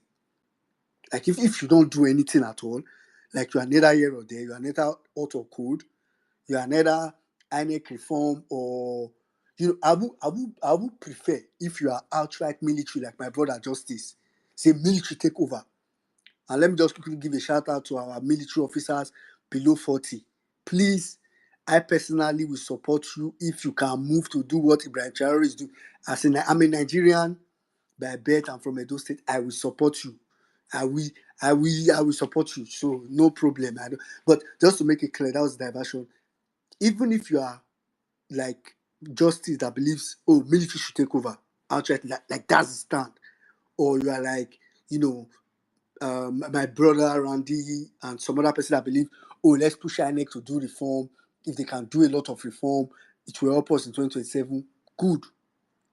If you are pro in 2027, is a do or die affair. In fact, hashtag 2027 is do or die.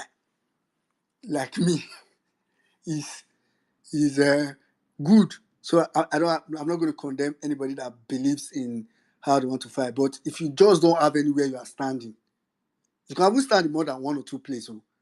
But if you just don't have, anywhere you are standing, you are just there faffing around, then that's what me I don't stand for. So please, let's keep educating people. Let's keep telling people what the message is. There's a lot at stake. There's a lot at stake. I said earlier on this page, Tinubu normally should be praying for people to allow him just complete his first term. Like, he should be praying that Nigerians should not start a revolution. Or they should not do. That should be his heart, his prayer normally. But because we have made things so light, so easy going, it feels like he has enough time to be winning governors to his side, but which is not a problem. Let's allow him win governors. Again, like Joe Biden said earlier, let's win the people. Everything, your pothole in your area, your electricity, every complaint is an opportunity for you to point people to where the problem is coming from. That is where we can start radicalizing. In fact, that's the word I was looking for since. My sole job now is radicalization. Good one, because it is the right radicalization. It is the one that is needed for a better Nigeria. So thanks to everybody for coming to today's space. It's been a very interesting conversation. I was tired when the space started, but I think I got energized in between the space because a lot of people were saying a lot of very good things. So Joe Biden, I don't know if you're back now, but if not, I'll just married people in don't leave us for space. All right, Sadam, over to you. All right, thank you very much, my brother. Well meaning. Thank you guys for sticking with us to the very end. One more time, happy birthday, my brother. Guys, I think we have said a whole lot. A whole lot has been said. The most important thing for me is actions, and that's why we do what we're seeing up until now. Because if we just stay off without keeping this conversation going, that's the only thing I can say that is even happening right now on the social media space, that we're still talking. These guys have captured everything. They have captured everything. Everything has been captured by these guys. What is still standing is the voices of Nigerians on social media, and we cannot stop talking. It's 4 years. It's 4 years. And you see, I said the last time I think on Vawulence Space, I was like, many of us started this stuff in 2023.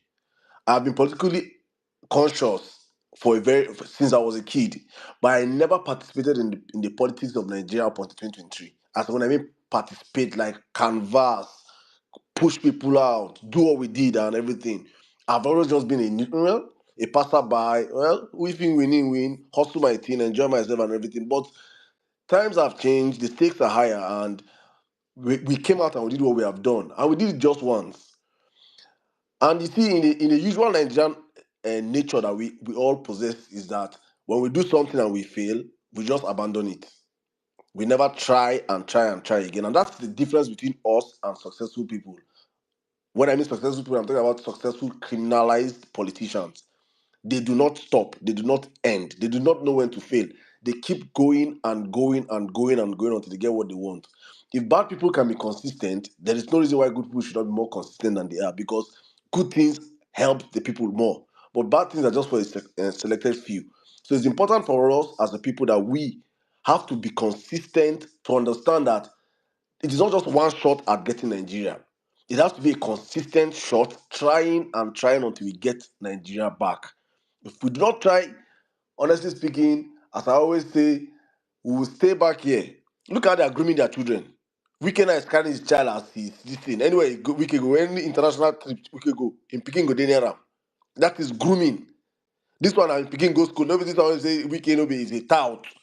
We that never went to school. This one is their children are you can see how that you can see the El children, you can see Tinubu's child, you can see it. Their children are well positioned to take over from their parents. Their children are more sophisticated than their parents, are more knowledgeable than their parents, are more exposed than their parents, and will be more deadlier than their parents because they were raised in a system of corruption.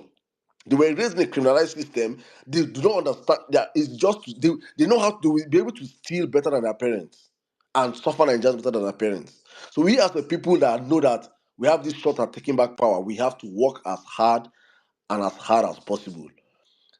My parting shot one more time to PSU. Please don't double down on your effort. Go harder on these criminals. Don't allow them rest. And as an obedient, as a well-meaning Nigeria, wherever you see yourself, any circle of space you see yourself, any social, because I believe these guys, these are touts that speak for them on social media. You can never see them on offline doing what they're doing online.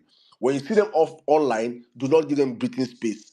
Make sure you make their lives on social media miserable for themselves, because there is no reason why, if you cannot go to the marketplace and say Tinubu for 2027, you don't come on Twitter and tell me to move for 2027. I double dare you, go to the market with a megaphone and say, I will vote Tinubu 2027. If you come back alive, then you can come and tweet it. But if you cannot do it offline, you should not have the power to do it online. Because if you do it online and come on my side, I will give you crass words that you've never heard before. That's the way it should be going forward. Do not allow this space for them. Do not give them. Do not cede an inch of this space. We have done that. Unfortunately, so we since we went back, these guys came out from nowhere. And all of a sudden, you can see some of their voices. They have activated so many of them now. They're coming out like for a government that has failed in 2 years, they should have no business. They should be hiding their faces in shame. But no, because they're so shameless and because they are criminals, they know that what they're going to do is to steal. They will boldly come out to steal. So we should be bold enough to fight them with our chests. And with that, I say thank you guys for sticking with us. Hopefully, we'll be back again next week, Thursday. As we always do this every Thursdays. 8 p.m. Nigerian time. Thank you to every one of you. There's no episode of them here, Saddam show this week, I beg. But I'm hopefully by next week we'll be back with one or two. Surprises. I think I have a surprise for you guys next week. Hopefully. All right, thank you so much, every one of you that stayed on. My brother, women, and Nigeria, God bless you. Joe Obedience, please greet Madame for us. I think there's a show right now, there's a space going on right now, so you guys can join there. I think the Labour Party chairman woman is being hosted on the show, on the space right now. So from here, we can also all migrate to that place. I see Mombolande, thank you so much. Dr. Why do we call this short man devil of Chelsea? Native doctor, I see you, eh? You know yourself. Ankadede, Mama Ankadede, thank you so much. Hey, Franny. Mama, my Mama Wakiri, thank you so much. Gospel for Nigeria, Olua Damilari, Madonna Biruki, Tony, Mary White. Is the first song, Dr. Ekena, you're a fool. Why you dey laugh like say you dey get stroke from mouth? Otumba Dike, Simka, Jill Jack, Odimale, Stella, Daguguma, thank you so much, Duchess, Gregory Fatai, Consign Nigeria, Kenny, Maureen, Wake Up, Mr. D, Sakrisagonos, longest time, Dr. Haruna, Dilish, Inze Kandake. This your name, they always give me stress from mouth. Damilola, thank you so much. Mighty Dew, Ifeanyi, Tobe, Nati, Comrade, Philo, Dan, Mari, Nekus, it's been a while. Blessing, every single one of you that came out today, thank you guys. I can't call all your names, but I appreciate your presence here today. God bless you all. As I always do this for God and for country. See you guys next week, Thursday. As I always say, Nigeria Matano, they finish, right? We'll be back here again to discuss next week, Thursday. Good night and stay safe.